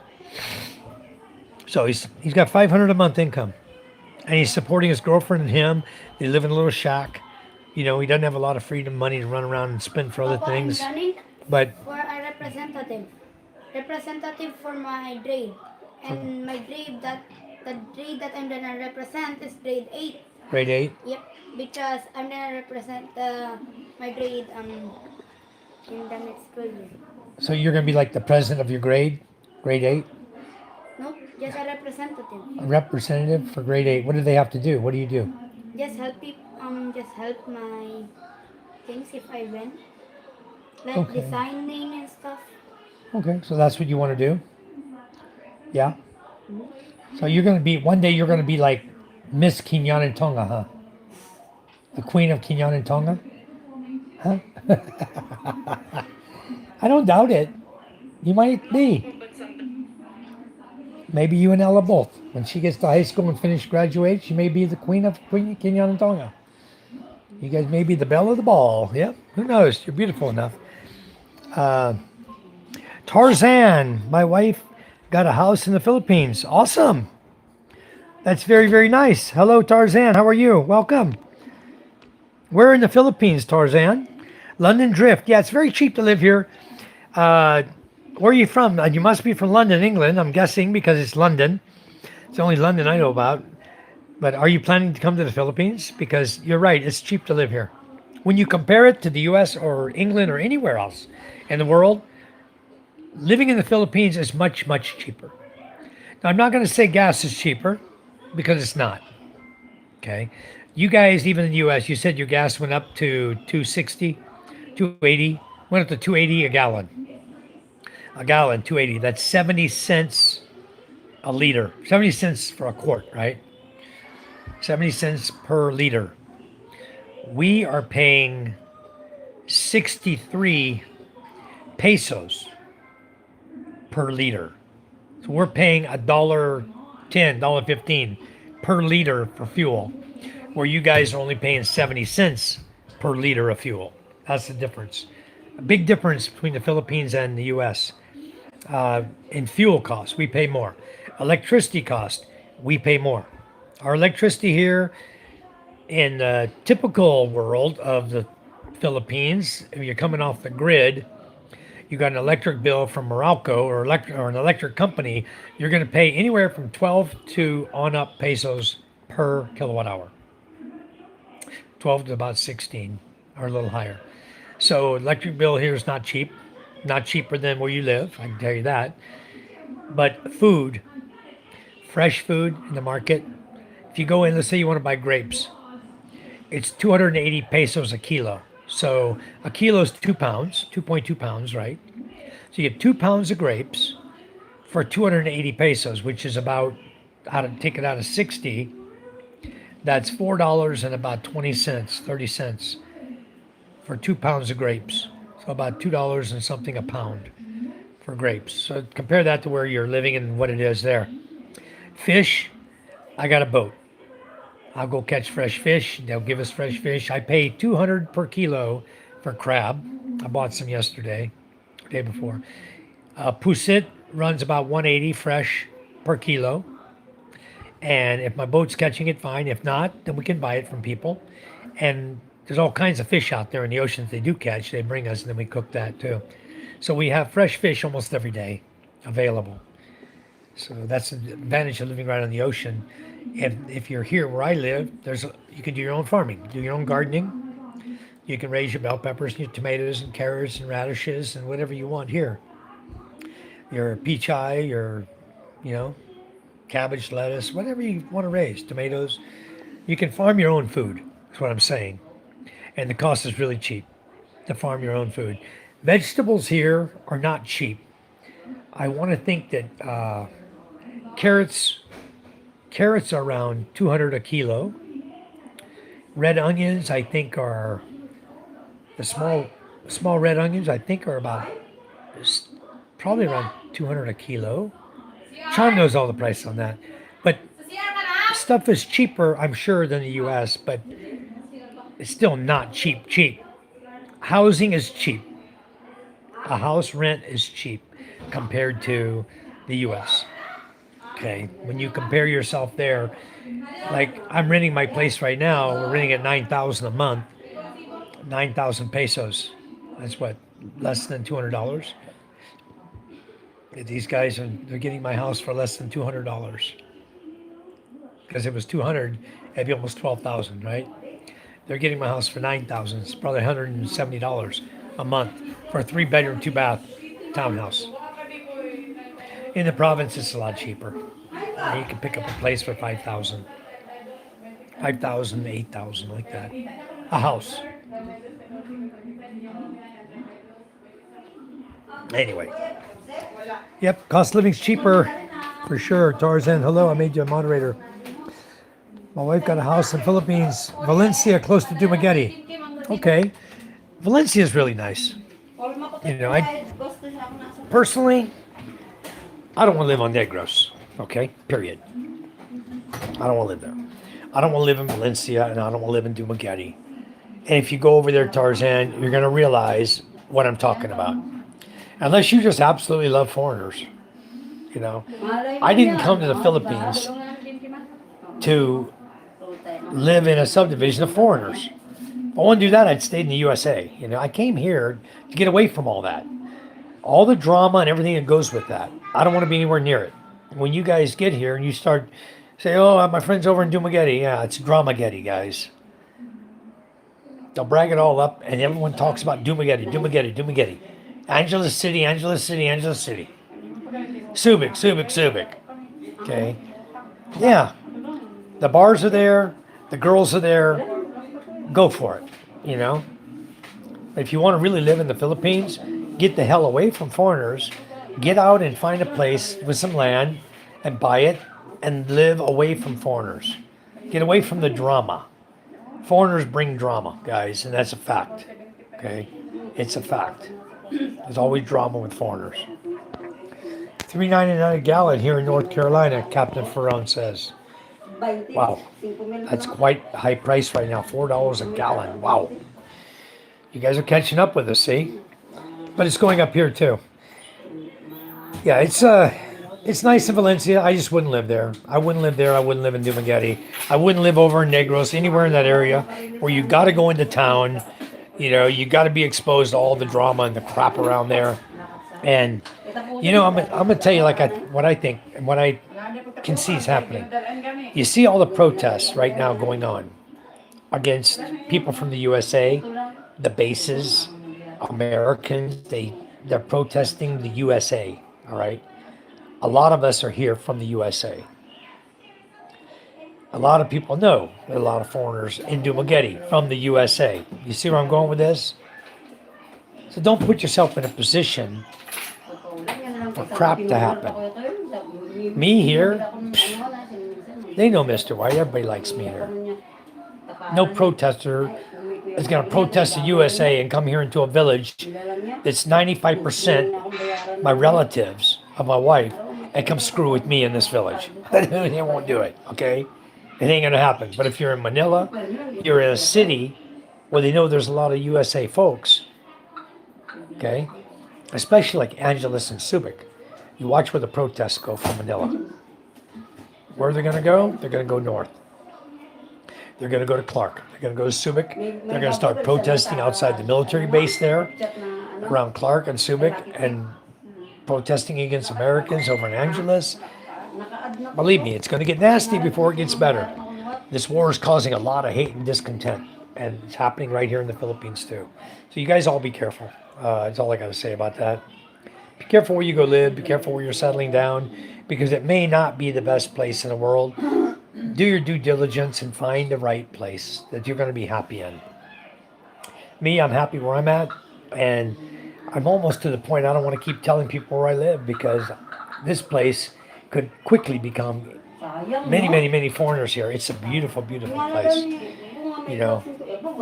So anyway, we'll be watching our backs over here. Everywhere we go, whatever we do, we'll be watching our backs too, because you never know what you're going to come up against. You know, you never know how people are going to feel. Yep, that is high. A week ago, 269, now 399. Wow. You know, there's going to be a bunch of people who are going to be just taking advantage of the situation. Are you telling me that the United States of America is dependent on Saudi oil, UAE oil, oil from the Middle East? United States of America? Drill, baby, drill. Got more oil than you know what to do with? And you're still dependent on the Saudis and the Strait of Hormuz to keep your gas prices low? I'm not buying this crap. I'm seeing a bunch of people taking advantage of you guys. Those with gas stations are jacking the price based on the news, when they're still buying the oil down there at, $65 a barrel from the U.S. You think the U.S. barrel has gone up to $100 a barrel? I don't buy that. Why would the U.S. do that? They're pumping oil like crazy. See where I don't understand all this crap. I just think that there's a bunch of people taking advantage of the situation. And I don't think the Strait of Hormuz is closed, because Iran has no navy to stop anybody going through the Straits of Hormuz. And I haven't heard of them hitting any oiler tankers yet. Have you guys? I'm not watching it that closely, but I don't remember hearing oil tankers blown up in the Straits of Hormuz by Iran, targeting oil tankers, But anyway, I do see that Israel got their oil bombed. They tried to hit the desalination plant in Saudi. Because, as I saw an article, if a desert country is dependent on desalination for water for their people, and someone takes out the desalination water plant, what happens to all those people? We can live in this world without fuel, for the most part. But how do you live in this world without water? Think about that for a minute. And Saudi and those areas over, those countries over there in the Middle East, they were dependent on the Red Sea, the Persian Gulf. They're dependent on salt water, using desalination to make fresh water for all the people in that country. Imagine how many people are in Dubai. They're making fresh water. All those countries are making their own fresh water. Okay? So when Iran slammed a drone into the desalination plant a couple days ago or yesterday, whenever they did it, that to me is dangerous right there. Take away people's water. Now what do? You start seriously hurting other countries. Of course they're going to get in there and start bombing you. They're going to come right in and help the U.S. and help Israel against you, because you're shooting drones in their country and trying to take out their people. You're doing by trick or any means possible to try to escalate the war, because your country's about to get slammed, Anyway, I've been watching a little bit of it. Not going to get into it. I was, one star says, I was telling Mike, it's getting crazy here in the U.S. with the Iran BS. Yeah. And believe you me, there are sleeper cells. A lot of people in the U.S. sympathetic to Iran, guaranteed. So you guys keep your head on a swivel. I would. I'm not sure where it's going to come from, how it's going to affect the U.S., but it's coming. It's only a matter of time. They're targeting. I heard that I saw an article, something they're targeting Trump. They want to kill Trump. Okay, just like he killed their Ayatollah. The Iranians want to kill him.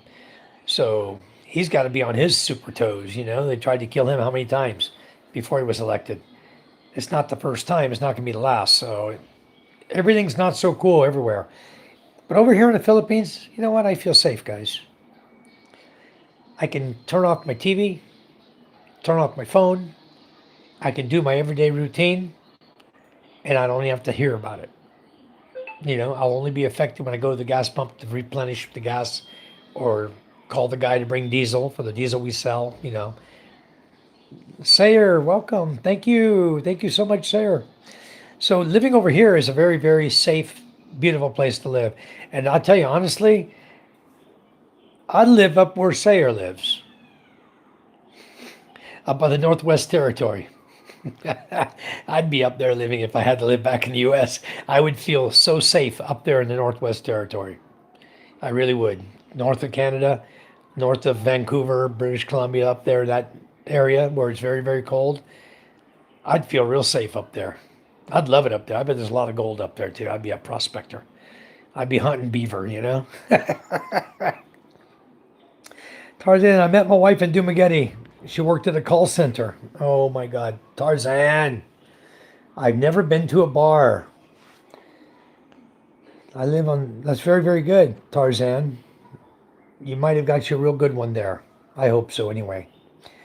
But in a call center, they're more exposed to the world than any of the provincial girls who are like, for example, in the village I'm in. Those girls that work at the call centers, they know computers. They're on there every day. They're answering phones, they're on the computer. They talk to a lot of people in the world. It's amazing. I see girls here in the village, though, that are on their phones a lot. Talking to Pakistanis, talking to Indian, talking to people from all over the world, from right here in this little village.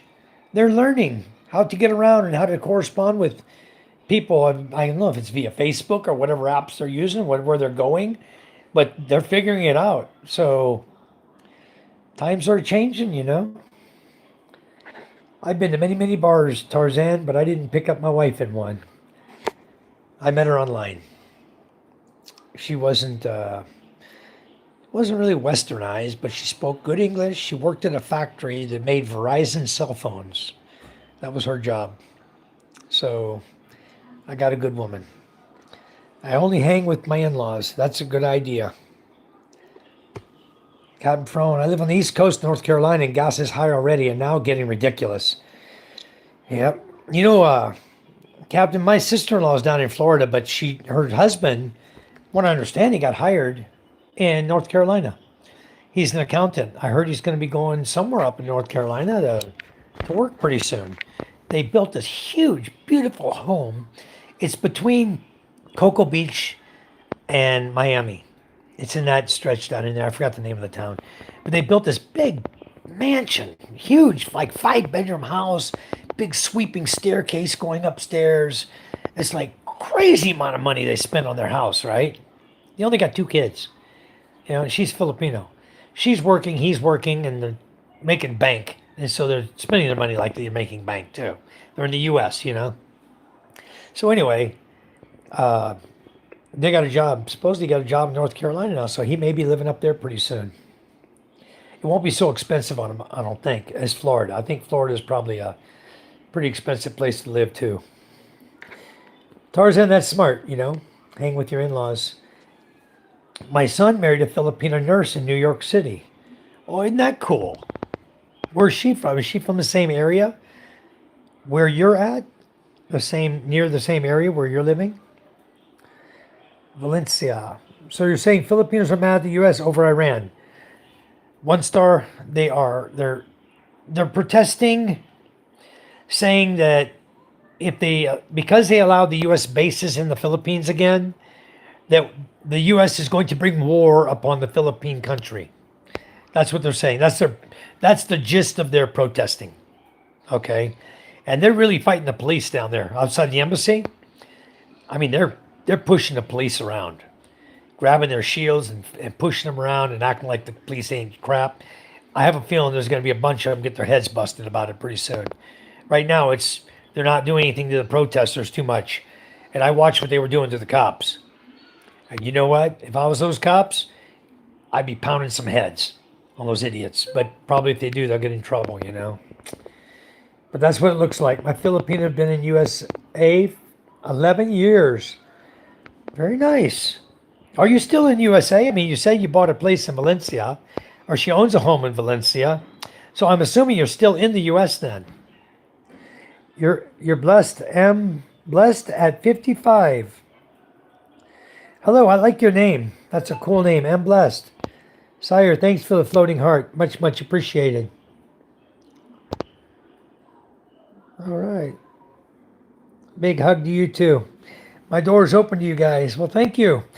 You know, if anything ever happened where I need to get the hell out of here, I'd be up there in the Northwest Territory. I'd be knocking on your door. I haven't even been to your channel yet, but I would definitely, I'm going to go to your channel, but I would definitely knock on your door because that's the kind of country. I hate the cold, but I love the outdoors. I love being away from people, being out in the boonies, no matter where it is. I'll deal with the cold, you know. My wife grew up in the mountains. Very nice. Our 10-year-old son goes to school in the USA. Very nice. I have a 12-year-old, 10-year-old, and a 4-year-old. All going to school here. All U.S. citizens, but all going to school here in the Philippines. They're dual citizens. They're born in the Philippines, and then I got their citizenship, birth abroad. So they all three now draw Social Security from me. They all have their own money, and they have their U.S. citizenship and their Philippine citizenship. And we're buying land. My wife and I buy land and properties that's going to go to them one day. So they're always going to have something here and a means to fall back on it. You know, the business I have here will eventually become their business. I'll just turn it over to the children at some point. So we'll see how things are going. I'm opening new doors. I got a list of people here on my paper that I made this morning. You see, there's a list of 7 different companies that I'm getting ready to expand my company. The first one I contacted was very interested. They're supposed to email me. The owner will email me. And I actually think he's a foreigner. I got a guy named Wayne Bull, Bull. I think he's a foreigner. Owns this company. And I have a feeling, a guy contacted me not long ago wanting to sell products that I sell. I told him I had a distributor here already that I'd let have exclusivity.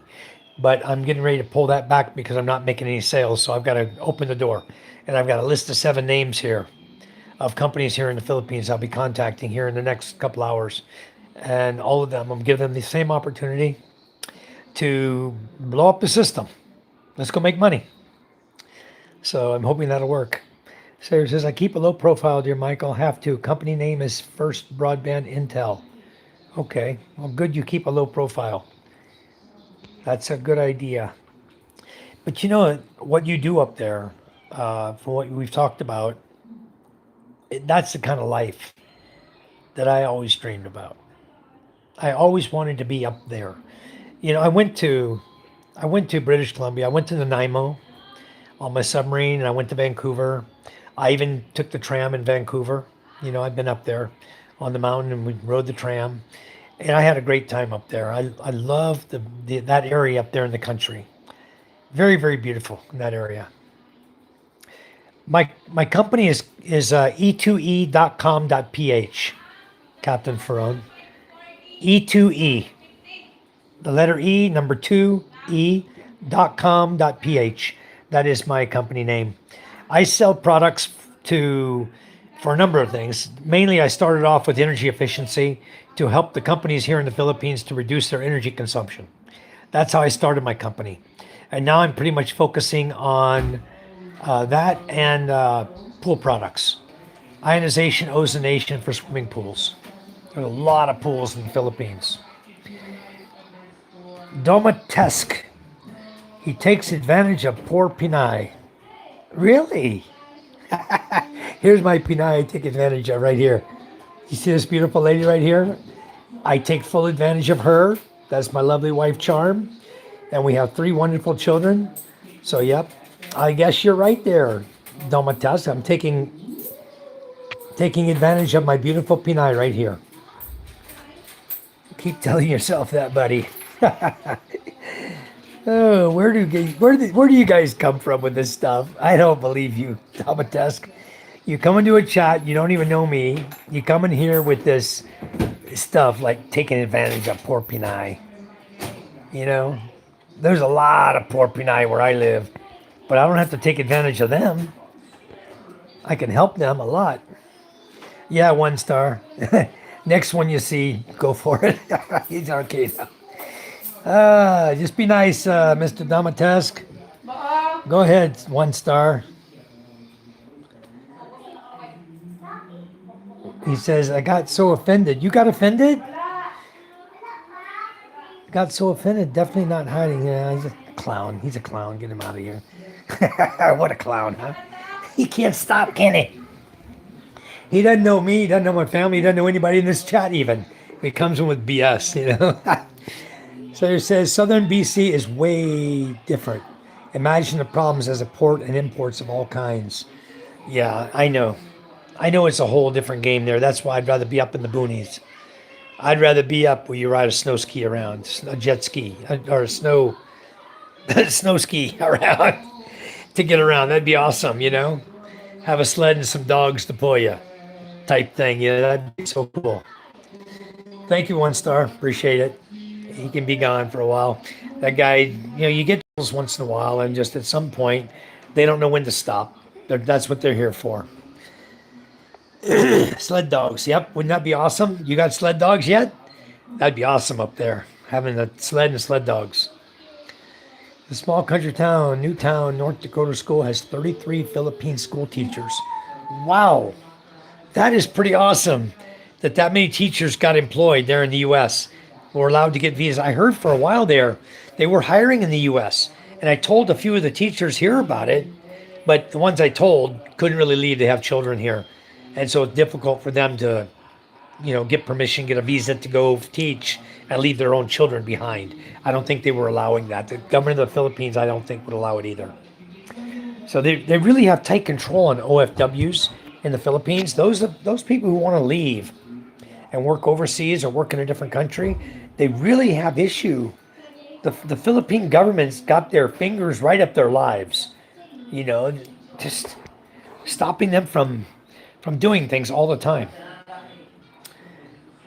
Bryce, are you still here? I don't know. I haven't seen him in a while. He hasn't commented in a long time. I haven't seen his comments in a long time.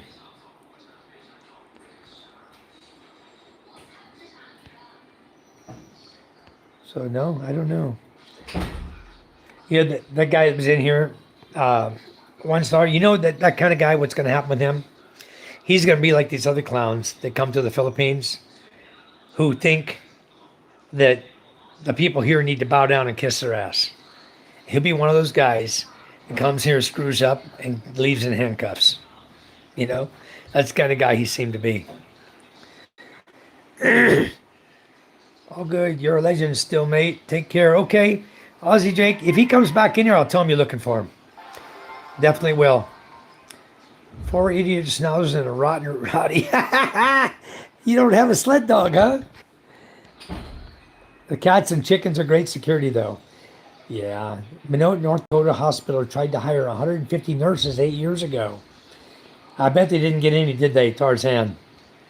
Very difficult. Oh, it's raining again. Raining again here.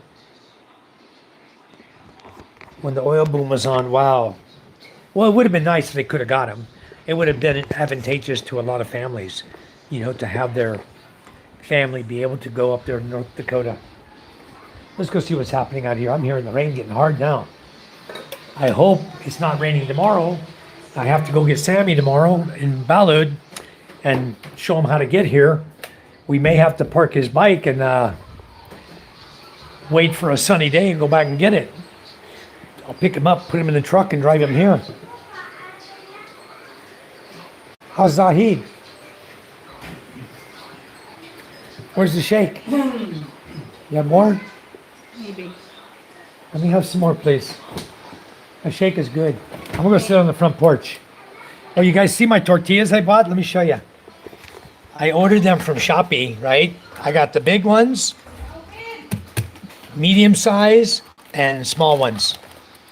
I ordered a bunch. We love tortillas. We're gonna be making burritos. Look at this. I got lots of tortillas now. Keep them refrigerated. They last a long time. Oh, in here? What, son? Judith did what? I wish he would quit locking my door. No, do the done. Like I said, I wish he would quit locking my door. A prank. I know, but he quit locking the doors. He came in earlier when you guys came in from the trampoline. He locked the door then, too. Oh, Judith, Judith, Judith. Yeah.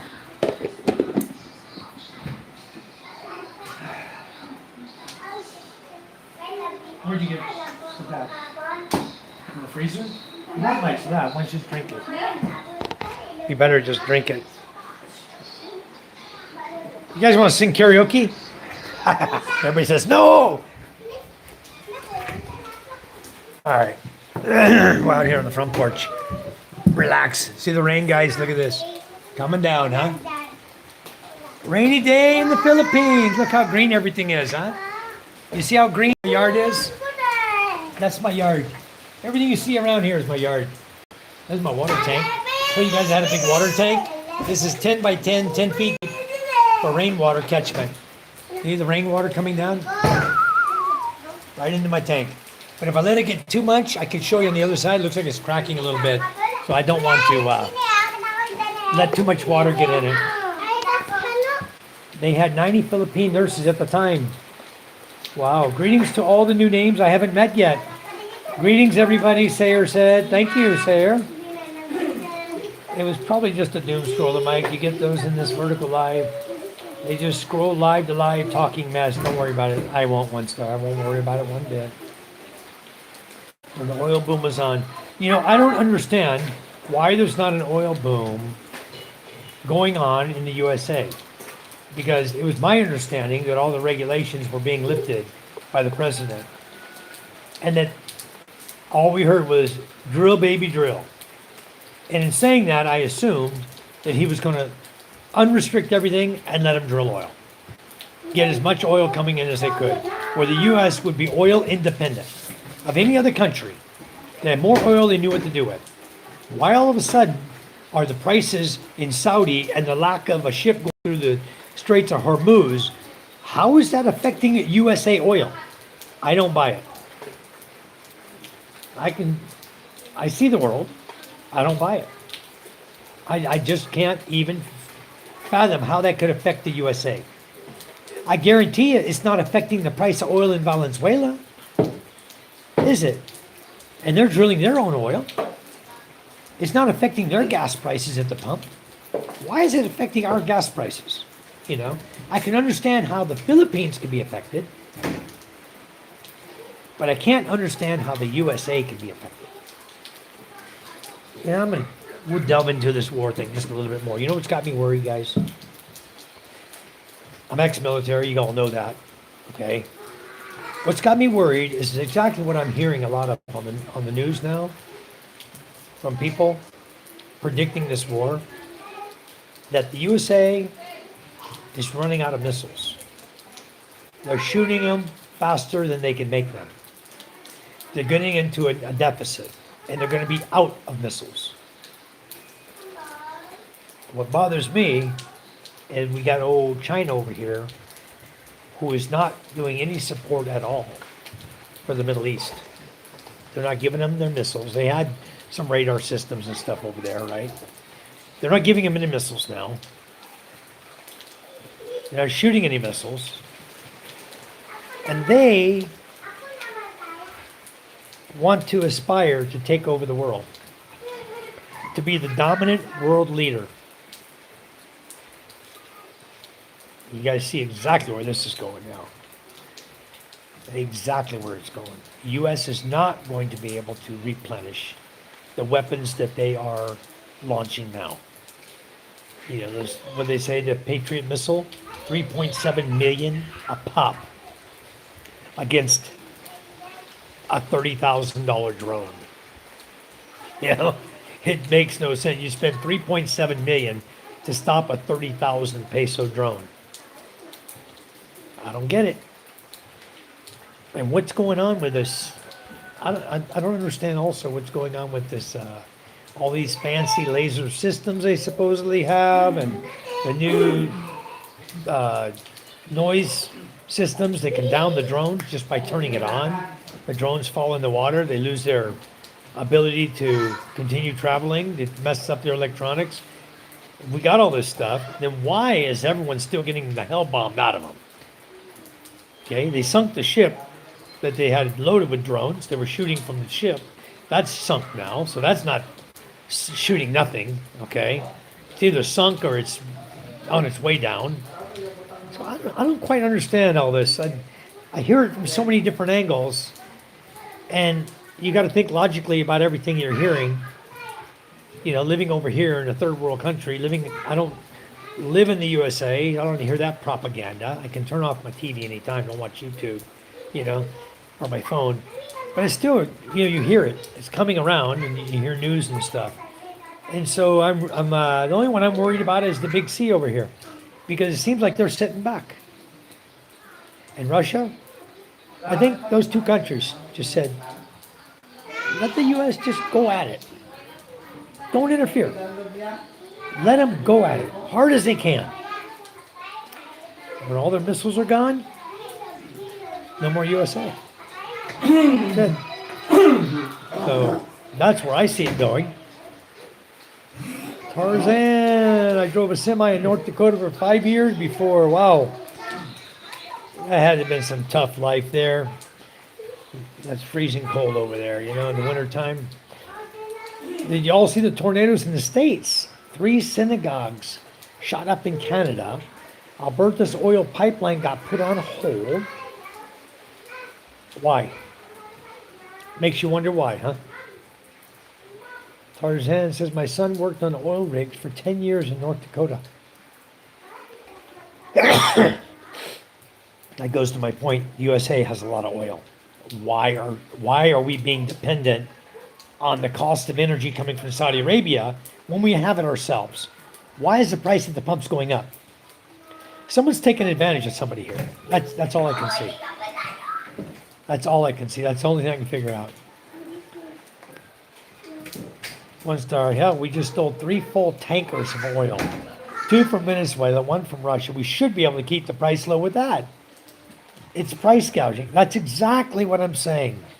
You see it the same exact way I do, 1 star. Someone's price gouging the hell out of Americans. And Trump should put a stop to it. And he's already said, we're going to give these policies to protect your ships, and I will personally use our military to escort you through the Straits of Hormuz to make sure that you go through the Straits untouched, unscathed. So what's going on? How can the Straits of Hormuz be closed? We keep hearing they're closed, they're closed, they're closed. Why are they closed? I don't understand that. If the Straits of Hormuz are closed, then why don't you go bomb all those guys that have the capability of hitting the ships going through the Straits of Hormuz?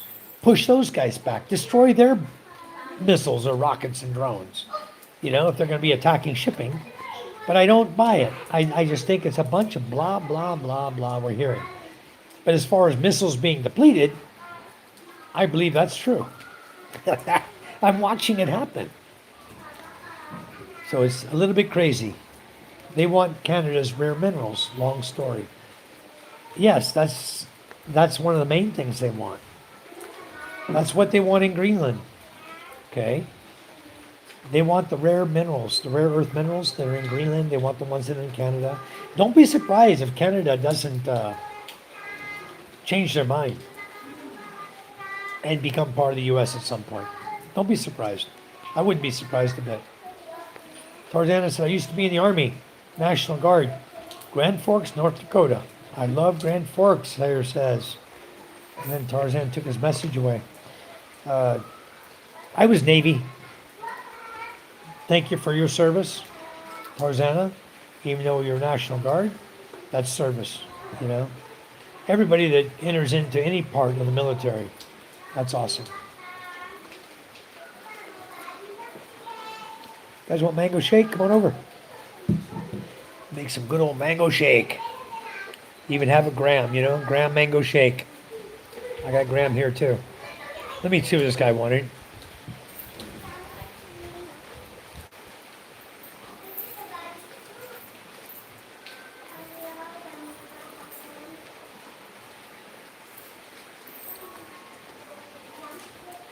All right, this guy he basically said that the USA should be competing against the multi-cab. You guys know the little small multi-cab trucks in the Philippines? He's saying the USA should make little trucks like that to get into the market of those so the USA can compete in the world market, making little trucks like little multi-cabs, little cheap piece of crap. Oh, he wants them to use, he had a post on Facebook. They should bring back the 202, the 290 engine, the little four-cylinder, four-banger engines. They should put those in the little multi-cab trucks.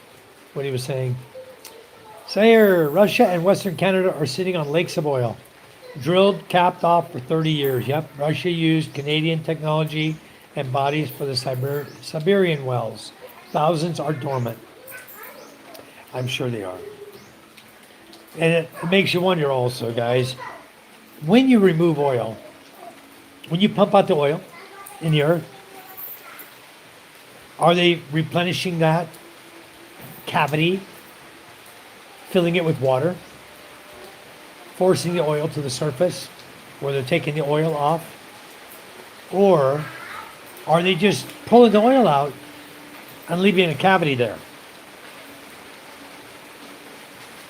One star says, I'm right of center. I told my mom today, if we ever hear no new wars from a politician, you know they're lying. Yeah, their lips are moving, they're lying, right? The military industrial complex is a business.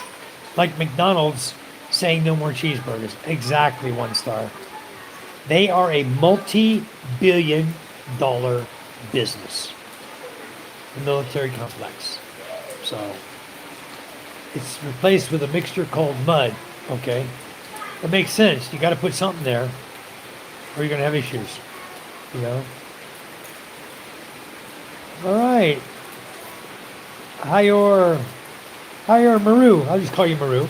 Happy to see you sober and escaping your case. Keep up the work, bro. We missed you here. Well, thank you. Thanks for coming back in. You know what I'm doing today? I'm drinking mango shake. Look what I'm watching. The rain. Here in the Philippines. Making everything beautiful and green again. The USA schools are teaching kids that oil comes from dinosaurs. Yeah, that figures. That's about par for the course. And kids are believing it, you know. Maru says, it's so cold in here. In where? Where are you, Maru? That's what your 10-year-old son told you. That oil produces, dinosaurs produce oil. That's cool. Goes to show what they're teaching them though, huh? I'll fly there next month to escape winter. All right. Come on over to the Philippines. You see how rainy and nasty it looks today? But you know what the temperature is right now? It's about a comfortable 78 Fahrenheit, about 28 Celsius right now. It's very, very comfortable right now. Very beautiful day today. I'm loving it. I had to get out of the rain. I went up to the schoolhouse to see how they were doing, the progress they're making. And as soon as I got up there, here came the rain. So I jumped right on the bike, grabbed my Starlink Mini, and headed out. Came back home. Put everything away, jumped in the shower, got the hell out of the rain and got in the shower to get the rain off me. And here I am back outside, watching the rain come down. Ah, you're in Illinois. Okay. You know, I went to Indiana I didn't get to Illinois. I went to Indiana. I went to school there. That's where the submarine towed array school is for submarine towed sonar systems. The school is there in Indiana. The big factory is there in Indiana that makes the arrays that the submarines tow behind them. And so I went to school there and I learned every single array that the U.S. military on the submarines carries, all the different towed arrays they carry, how to work on them, how to repair them. So that's why I was working for a company called FTSIPAC, which is the Fleet Technical Support Center Pacific for the U.S. Navy. That's the technical experts. I was there, working there, because I'd already been to all the schools. And so they hired me, my shore duty was there to go work on submarine towed array systems. That was my last job before I retired. And good job, fun job. Got to travel a lot. A lot. I did a lot of time in Hawaii. See? There's my plaque. Fleet Technical Support Center Pacific. STS-1, fair winds and following seas. I was there March 1996 to October 1997. And then I retired. 1997, October, I retired from the U.S. military. Yep, I had a guy came into my channel one day, and because I didn't say a certain terminology that he thought I should say in response to a question he asked me or something, is, "Oh, you were never in the military. I can tell because you don't know what you're talking about." Okay. Idiots like that, you just let them ramble, you know? I'll file my indefinite leave from our headquarters in Laney, Virginia. All right, that's the way to do it. Then you leave there and you come over to the Philippines and you start enjoying life. I guess this next one is from the Philippines. Dapat Duterte, I guess. Charm, what does Dapat mean? Dapat. I'm trying to figure out your name. I don't know what Dapat means. I'm assuming you're from the Philippines, though. You like Duterte, or is your last name Duterte? Dapat Duterte? It's either there's no more oil, or oil is too expensive, is when we start going back to the 1700s. Yeah. I don't think that's ever going to happen, because it's going to be people like me and you who just don't travel as much. So we don't care about the oil prices going up too high. We'll afford it when we need to afford it. Charlie, what does Dapat mean? D-A-P-A-T? You don't know? What does it mean? Duterte. Huh? Dapat Duterte. Dapat. That's the name of the person on YouTube. Dapat Duterte. See his name right there? I can't see that. Right there, Dapat Duterte. D-A-P-A-T. Duterte. Just like the ones the 30s. He wants Duterte? Ah, okay. Where's my glasses? I Duterte. can't see that. Your glasses are in the bedroom, hon. It's not there. Did you have them in the bed last night? Maybe you put them under the pillow or somewhere to be safe. I'm going to make you moderator on my channel, Datat, just because I think you're from the Philippines. I like all Filipinos. I love Filipinos. This country has the best people in it, the happiest people. Everyone always smiles, you know. They have such a good time here. That's why I love being here. My daughter went to college for the summer in Hawaii. Oh, very nice. Hawaii is beautiful. I think my daughters are probably going to end up in the USA. I want them to do their finish high school and college here. Mama, can hide it. I hide it. Where'd you hide it? Hide it. Where? Go get it, please. She can't see. I gave it now. Oh, okay. MJ, starting to play games, almost 5 years old. He hid Charm's glasses from her, so she couldn't find her glasses. Okay. My daughter went on. Maru says, I know one when I saw one. I got to go back to your other comments, catch up on what you just said. I'll file my definite leave from our headquarters in Laney, Virginia. I know one. I know one when I saw one. Okay, I'll figure that out. Ah, should or should be. Okay, gotcha.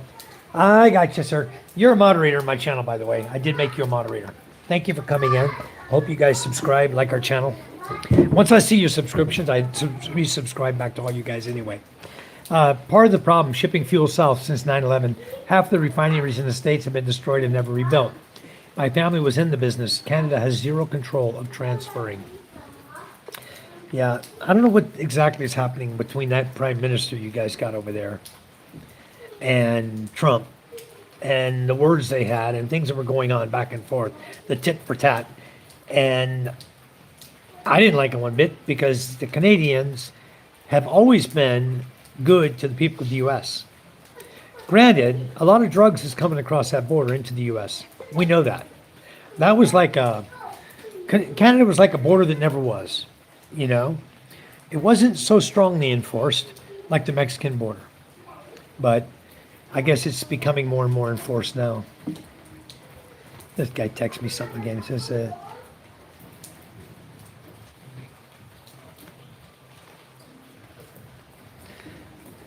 anyway, this guy is chatting me on Messenger. He had issues. He, for over 2 years, was dating a girl, talking to her, sending money, trying to develop a relationship with the lady. She had a child during the course of their relationship. He hadn't even been to the Philippines. She had a child. It wasn't his, of course. She told him, I'm not interested. Then I guess he visited her one time, and then he went back to the U.S. And when he came back, she had a second child then, and she told him again, I'm not interested in you. And he wouldn't let go. And then he starts crying on social media about blah, blah, blah, blah, blah, blah, blah, about this young lady.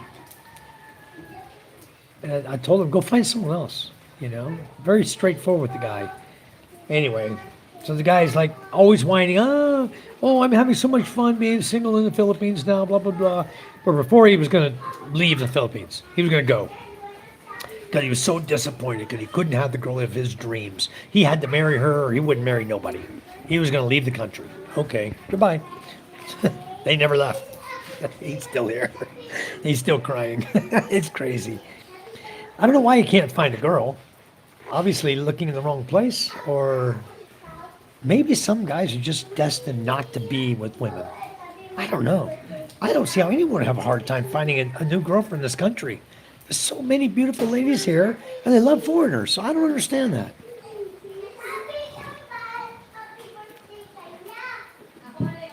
K-Share, welcome.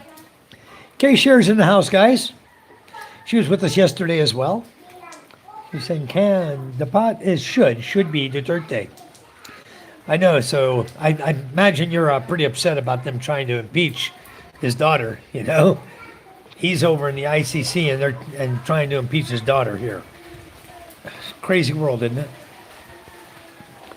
Sire, Alberta was an inland ocean and tropical. The old maps are wild. I want to see the new map after the U.S. is divided. Once Yellowstone does its thing, I would love to see what happens to the USA then. It's going to happen. It's only a matter of time. Sire said, Charm, hi, Angel. Yeah, she was out here a minute ago. Oh.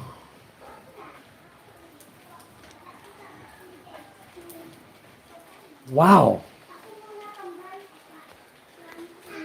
Scott Hicks, are you watching my channel?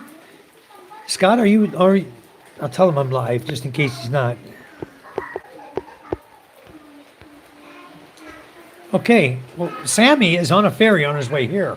He just told me, Scott just told me the Visayas ferries are canceled due to suspended over global fuel crisis, oil surge. They suspended the ferries, Visayas ferries. Visayas ferries means from Sorsogon Pilar, Pio Duran, San Andreas, Quezon Province, Lucena, which Sammy's on a ferry right now. The ferry leaving here, Visayas, going to Cebu. Maybe that one's suspended also. I don't know. I don't know. Maybe Sammy will be our guest for a few months. Till the oil prices change. I don't know. I need to go ask. Hey, Dan. Dan. Hey, Dan. Charm. Text Epoy. Ask Epoy if Trans-Asia Ferry is canceled for Thursday. Please? No. Scott said it's because of the high oil price, surging oil prices. He said all Visayas ferries are canceled. Can you ask Epoy? He works for TransAsia. We'll find out straight from the horse's mouth if their trip is canceled for Thursday. What happened there, One Star? I didn't know what happened. Maru, we worked on Duterte case, if you know what I mean. I'm going to undelete one of these ones so I just see what happened. There's a lot. Wow. Okay. So you got rid of that clown. Okay. Well, he's gone. Heeb. I hit him too. Don't worry about him. He's gone. Should. Yeah. So dapat. So dapat Duterte means should been Duterte. I understand what he's saying. A lot of people feel that way. Okay, Cher. A lot of people do. A lot of people don't like what's going on. And that's one thing that foreigners can't get into is the politics of this country. It's not our business to get into that. Ozzy Jake, you're a legend, mate. Please like and subscribe, chatters. Thank you so much, guys. Please do like and subscribe. Sean Curvin says, are you retired? Yes, I am, Sean. I'm retired, living in Masbate Island. I've been here for 14 years. So I've been here since I was 51 years old. And I'm one of those guys that beat the odds because everybody says you can't live here on $1,000 a month. I did. They say you can't start a business in the Philippines. I did. I'm married. I got 3 kids. They say you can't own land. I own land with my wife. I have a beautiful family. We own land. We all own land together. Hold on, guys. Let me catch this message from SPX. I returned something today, and he just texted me 2 messages. Let's see what he said. Be right back.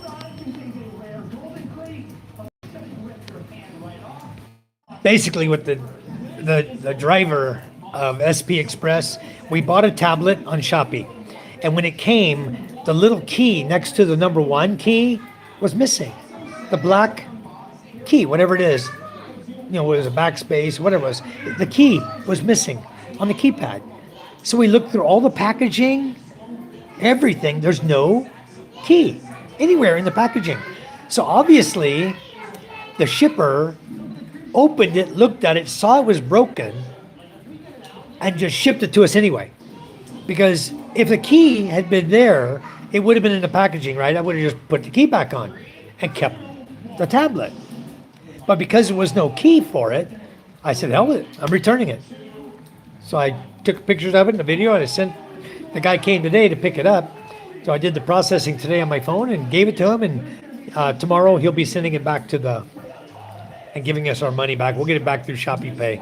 It was like 4,500 pesos 4,023 pesos, I think, for a little,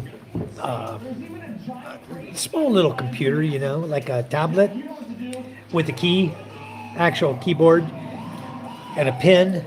It was called it a Spark 40, I think. And it's a cheap model of a keypad, but we only wanted a cheap one for Micah for school. You know, it's got a pen, she can take notes with it, do whatever she's got to do. You know, you have your apps on there. At 512 gigabyte storage, 16 gigabyte RAM, and it had an SD card slot. You put an SD card, so you could up the memory on it to a 1 terabyte, you know, over a terabyte. and you have a SIM card slot. You can put a SIM card in it, and it had camera on it. It's just like holding a big phone, a tablet. And it was like a 9-inch tablet. But I sent it back. So Charm and I will look some more and maybe find a better one for her. We'll find one though. Sean, welcome to my channel. I made you a moderator. You are a moderator, Sean. Thank you for coming in. Maru says, I knew you were from our military. You knew I was from the U.S. military? Aussie Jake says, thank you for your service, mate. Most welcome, Aussie. Thank you for recognition for that. I really, I enjoyed my time in the military. It was a lot of fun. I was in during the Cold War. So we were there basically to prevent anything from happening from the Soviet Union. Because China wasn't even a blink then. They were a nothing, a complete nothing, We didn't even patrol around China. There was no need because they had no submarines worth talking about. They knew nothing about submarine force. They knew nothing about anything, Now they're becoming a maritime superpower, which is going to affect every country at some point because they're pumping out ships faster than they pump out 200 ships to every one ship the U.S. puts out. It's crazy.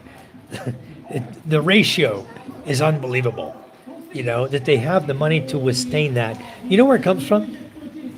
People like me buying that cheap ass crap on Shopee. Made in China. Everything in the Philippines. Made in China. The majority of it. Oh, it'll say Japan technology. It'll say German technology.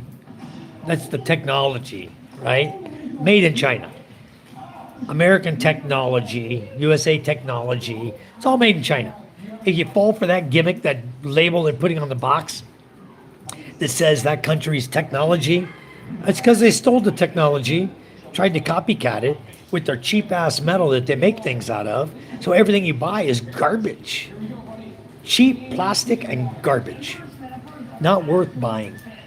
But here in the Philippines, we're almost stuck having to buy it because they don't have any good products here. You can get your relatives to Balik Box from the USA or Balik Box ship over from Australia to here, stuff made of quality from Australia and from the US, real stuff, that's of quality. That's the only way you're going to get it here because you sure as hell can't buy it here. Can't buy it in the Philippines, guys. Someone's behind you. Not anymore. It was probably my wife, Aussie Jake. Did you see her behind me a minute ago? He sounds defective. I only dated one Filipina, my wife. Very nice. I dated two. The first one was no good. She lied to me about everything and ended up stealing all my money. Left me with $200 US. You imagine yourself. You're a foreigner. You have $200 to your name. And your next paycheck isn't coming to you either. So you got to go a month and a half with only $200 in your pocket in the Philippines. Picture that. I was living in my spa I had to get out of because my ex was threatening to have me deported, turn me in for working, blah, blah, blah, all kinds of crap, trying to get me in trouble with the state, with the government here. And then turned her dad against me, who was my mentor. He was a doctor in the U.S. for many years. And he was living here in the Philippines, and she was turning that guy against me and his wife, turned the whole family against me after she stole all my money, just because she found out I started dating Charm. Or I wasn't even dating her. I was talking to her. Okay, talking to my wife online. And one of my therapists, massage therapists that we had there, the nails and massage, went and told my ex that I was talking to another girl. You talk about the jealousy of a Filipina. You're not even with her. You break up with her. But then she finds out you're with another girl or chatting another girl. All hell broke loose, let me tell you. And I had $200 in my pocket. You know who rescued me? A Filipina. My wife. She's my wife now. She's the one who rescued me. She's the one who paid to move me and my belongings and my motorcycle to Masbate Island. Yeah, fact. 2012, December 2012. We were here in time for Christmas. We shut down the spa and got the hell out of there before I could get in trouble. And at the time, I was on a visitor visa anyway. 'Cause I wasn't married, right? I'm on visitor visa with my first girlfriend, and I wasn't married to Charm. So I'm on visitor visa going to immigration every 2 months. Now, here I am. Immigration is going to come due. I have 200 US dollars to my name. And my immigration was coming due, of which I had to pay like 2,800 pesos, or whatever it was at the time, close to that. So I was in a pickle, and Charm rescued me. Charm is the one who paid to get me out of Parañaki and over here to Masbate. We both moved over here with all of our belongings that I had left. Came over here, and then her and I have been together ever since. We got married. We came over here in December. We met it November 18th. We came over here December, around the 20th or so, before Christmas. And then we got married January 10. Less than 2 months knowing each other. Because what I saw in her was a very caring individual who, when she said, I love you, she meant it. She did love me, okay? And I loved her because of everything she did for me. How can you not love somebody who treats you like that, who treats you like a king, and who wants to be with you, you know? Who goes out of their way. They barely know you. You're a stranger in their life. They barely know you, but they bend over backwards to save you, to make sure you're okay. And that's the wife I got. So, screw all the trolls. They don't know what they're talking about. They know nothing about my life, right? But when people talk about making it in the Philippines, I'm an exception to the rule. A lot of guys don't know how to make it. I can make it anywhere in the world. My military experience taught me that. And when I come here, I wasn't worried. Because I knew I was going to get some money sooner or later. Ah, cool. My brother-in-law, he's in Brazil right now. He just messaged me. He said, my new ship is going to Houston, USA. He's coming to Texas on his ship. He's in Brazil right now. He just got his new ship, his first ship. That's his first ship. He did not go to college, okay? He used to work in the shipyard in Subic as a welder supervisor for many years. And he had no shipboard experience. He hadn't been to Seaman's course. He hadn't done anything. And then my brother-in-law, John, told him, hey, I can get you on a ship, but you got to go do your Seaman's course. They got some openings on the ship. I can get you on. So he went and did the Seaman's course, did all the things he needed to do, punched all his tickets the right way, and boom, the company paid. They flew him from the Philippines to South Korea to Japan. He went South Korea, Japan, Mexico, then down to Brazil. That was the flight for the plane he was on. And now he's on the ship. I saw a picture this morning. He's on the ship. And Charm and I, we are the ones who funded his schooling, all of his seaman courses, everything. Charm and I are the ones who supported him, gave him all the money to take care of him, to get him to the ship. He's there now, and he's going to Houston. So I'm really, really, really pleased with what's going on with him. He's doing well. All right, let's continue. One story. Yeah, I didn't want to tell you that about the ferry thing with Sammy on one, so I stayed quiet. Well, he's on one, so he's going to be here tomorrow. The question is, how do you get out of here unless you fly? Now, what happens to the price of tickets if he does fly? Wow. Anyway, worst case. I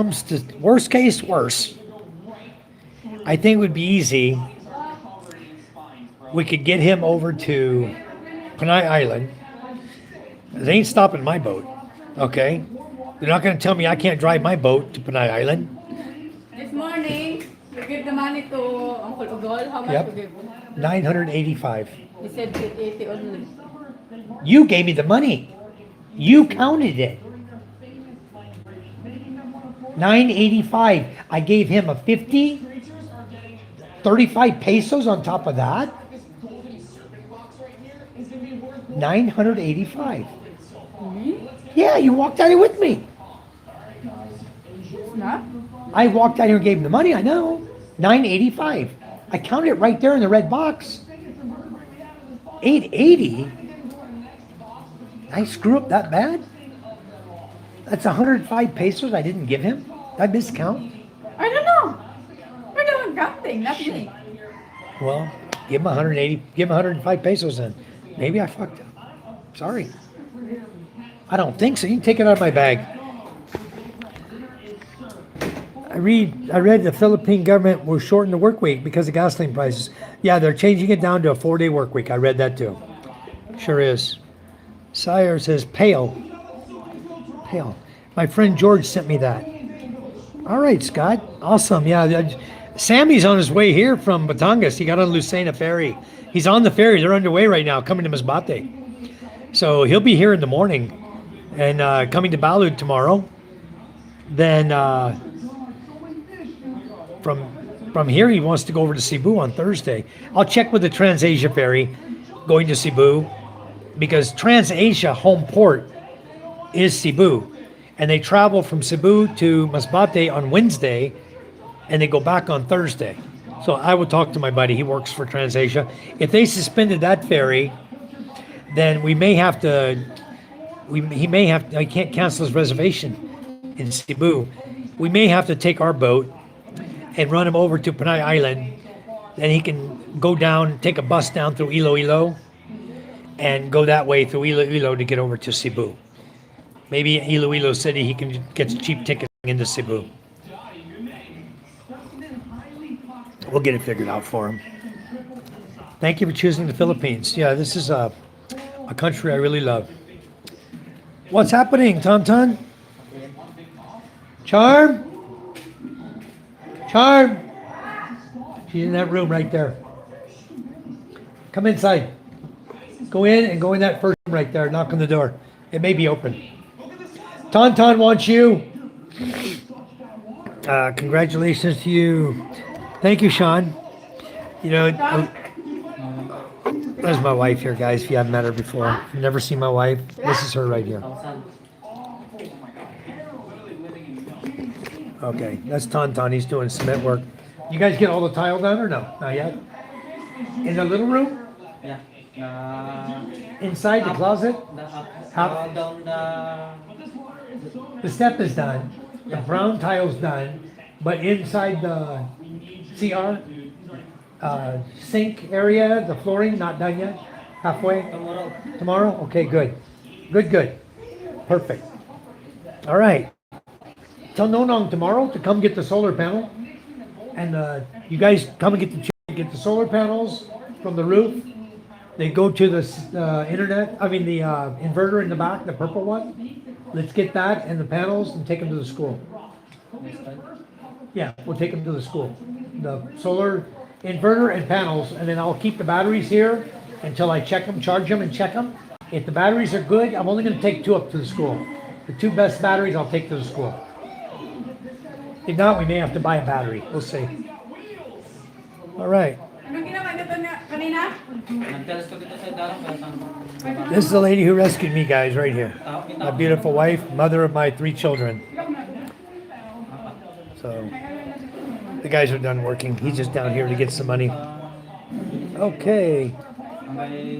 Sean says, what type of business do you own there? I'm into energy efficiency, and also I sell pool equipment, ionization, ozonation units from the USA for swimming pools. I sell it internationally. I'm a wholesaler, so I sell all of Asia here. I've set that up. Lucky for me. It was kind of handed to me from the company in the US. There was a guy here who was selling the products for them. Then they found out that he was taking their product. They had several instances where somebody would have a product under warranty, supposedly, and they would say, give us the serial number of this unit that's under warranty, not realizing that when the company in America sends out these units that are serialized, model and serial number, every unit that leaves their office in Florida is documented on the computer. Every serial number, model and serial number is documented for every unit on where it was shipped to. Okay? So they can just go on the computer, they can say, okay, did we ship this to Simon in the Philippines? You know? And it came back, says, no unit exists with that serial number. This happened like 4 times. So they called the guy on it. Said, what is with all these fake serial number units? We didn't send to you, and you're trying to send them back to us under warranty. And at the time, I was in discussions with my friend in Florida, who was good friends with the owner of Clearwater, and he told the owner, hey, I got a good friend over there who wants to sell your products for you. He'll take over for Simon. So the owner said, okay, let's have Mr. White do that. So I got handed a wholesalership to put into my business that I had established already. Essentially, Efficiency Enterprise is the name of my company.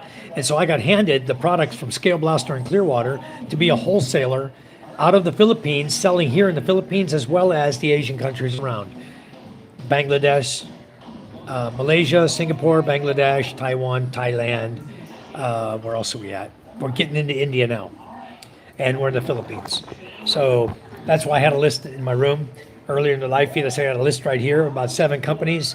I already called one of them because I'm getting ready to open the door wide open in the Philippines so I can start generating more sales here. So I can put anyone I want in as a distributor. And the guy that I have doing the distribution for me is not doing his job. He's not buying product like he's supposed to. He hasn't ordered any product for almost 6 months now. That goes to show you what kind of guy I got selling for me here. And I've already said something 3 or 4 times about you're really hurting my company because you're not making sales. And you're putting it in jeopardy for me to lose the wholesale ship. Because people want to buy the product, they're going to the company because your prices are too high. So I've been trying to let this guy down gently, let him know that, hey, get on the ball and do what's right, or you're going to lose. And you're going to have a lot of companies over here selling, and you're not going to sell anything. They'll go to the other companies because they're going to be cheaper. And that's the way it is right now. That's where we stand today. He gave me an order, then couldn't figure out how he wanted to ship it to the Philippines. So instead of always trying to beat the system and cut corners, I need to get some distributors here that will just pay the shipping taxes and everything like they're supposed to. They can add it to the cost. That's fine. That's what business is all about, you know. But this guy, what he does is he'll try to balikbayan the whole shipment over here. Find somebody to send it balikbayan to him over here, the whole shipment. Balikbayan is not for shipping goods from the USA to the Philippines. That's not the purpose of balikbayan, okay? It's not to run your business from USA products in the Philippines using balikbayan, all right? Balikbayan is a system set up to where Filipinos who are living in the USA can send boxes of goods back to their family in the Philippines, all right, at a good shipping rate because it's sea. Comes by sea, takes 3 months to ship a box here, and the boxes cost $135, unlimited weight. But you cannot put more than 12 of one item in a box, okay? So this guy is trying to make sure he orders less than 12 of one item, getting them all together, and trying to find anybody that'll ship it to him, balikbayan. Trying to beat the taxes, customs duties and taxes here. And then he jacks the cost up to 3 times what the retail cost is. And saying it's because I'm running my business. It's the cost of business here. So bottom line is I'm going to open it up to as many distributors as want to sell. I'm not going to give them a number of units they have to purchase. I'm just going to open the door and say, please push this product. Let's get rid of chlorine in the Philippines. Let's push these products to get rid of the chlorine usage. And then boomity boom. These guys go to town, I guarantee you, because chlorine hurts people. Muriatic acid hurts people. And they're putting this stuff in the pools that people are swimming in. So try to put a stop to all that. I'm going to push my product in a different direction now and try to open more doors and get more distributors here in the Philippines. People who really want to work and really want to make money. This is a very, very good money-making product. Scale Blaster removes scale in piping. keeps your fixtures clean. No scale in your bathrooms. No scale in your toilet. Man, can you imagine you don't have that scale forming in the bottom of your toilet? So, and you don't have scale forming in your faucets, in your sink, your swimming pool. I looked at a swimming pool over in Cebu that it was Monte Carlo Hotel. And I went over there. I was at the resort. There are towers over there. They have four towers over there in Cebu. So I was there because my friend has a condo there. My distributor right now has a condo there. So he was selling them to their pool. And I looked before we sold it to them and installed it. Their pool had white scale all over the tiles. Very hard to get that off, So they have to basically drain the pool, use muriatic acid to eat the scale away, and then it also eats away the grout. Then you have to regrout your pool. It just becomes a nightmare, a maintenance nightmare, right? So we sold the scale blaster to them. They installed it. The next time I went over there, the pool was crystal clear and no scale in the pool, none. So, and we also sold 2 big scale blaster units for their tanks on top of the building where all the water comes down into the building from, for all the residents.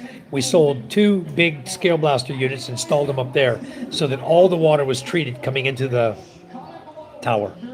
And now he just got a new contract. He's going to sell a few more. He wants to, I think he's ordering either 2 or 4 of those units to put in the other 2 of the other towers, I think. So anyway, I just need to find somebody else that'll sell for me because I want sales. I don't want to sit here and have my business go stagnant with no sale for 6 months. How's the manufacturer looking at Mr. White now? He's looking at my company going, what's going on? I'm selling every month in the other countries. And I haven't had a sale in the Philippines where I live for 6 months. No. I'm done with that nonsense. I'm done with it. Bottom line. Anyway, let's continue on. That's the kind of business I have. Try Temu for the tablet. I've gotten a couple that are okay. All right, Scott, we might do that. Scott, I was going to ask you, since I got you here, you're still here, I hope. The gaming computers. We talked about different businesses that Isa will run and you will run when you're over here. Do you want to get into the gaming computers? Like I have here? These gaming, let me flip my camera around here. It comes with a coin machine like this. Oh, look at this. A peso. It comes with a coin unit. And actually, one coin unit can run 2 computers. Okay. So, Charm and I were talking today. If you and Isa want to, I got to go through the 8 computers and make sure. I'm using 2 right now. I got to make sure there's no issues. But even if there was minor issues, you can have the computer repaired if there's any minor issues with them, and put together 2 screens, 2 computers, 2 keyboards, 2 headphones, and 2 mice that you can use, and 1 coin slot unit. I have a double here. I got this single apart. I'm programming this one for my pressure washer. I'm going to program this for the pressure washer. And I have another computer up here. I got some more in box. I got a total of 8. So what I was thinking, Scott, if you're still here, is I want to send you over, if Isa wants to get into it, we'll send you over 2 units. Then you can start with 2 units and see if you can make any money over there. We're not making nothing over here. I got 2 units that are being used on occasion by 2 boys and nobody else. They're all using their phones. Hey, MJ, what's up?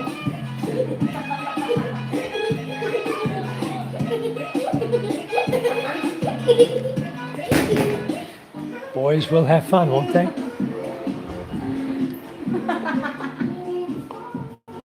Where's the coin box?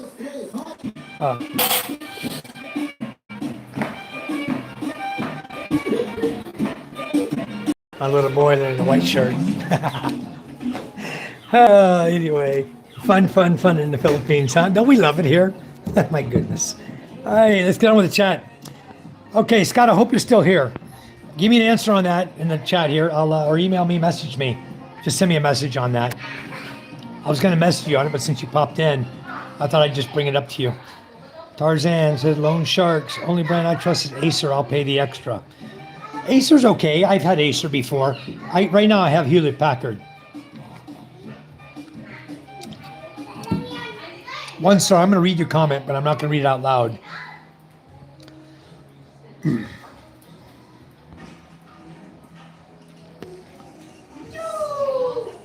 Yep. You're exactly right, 1 star. It's exactly right.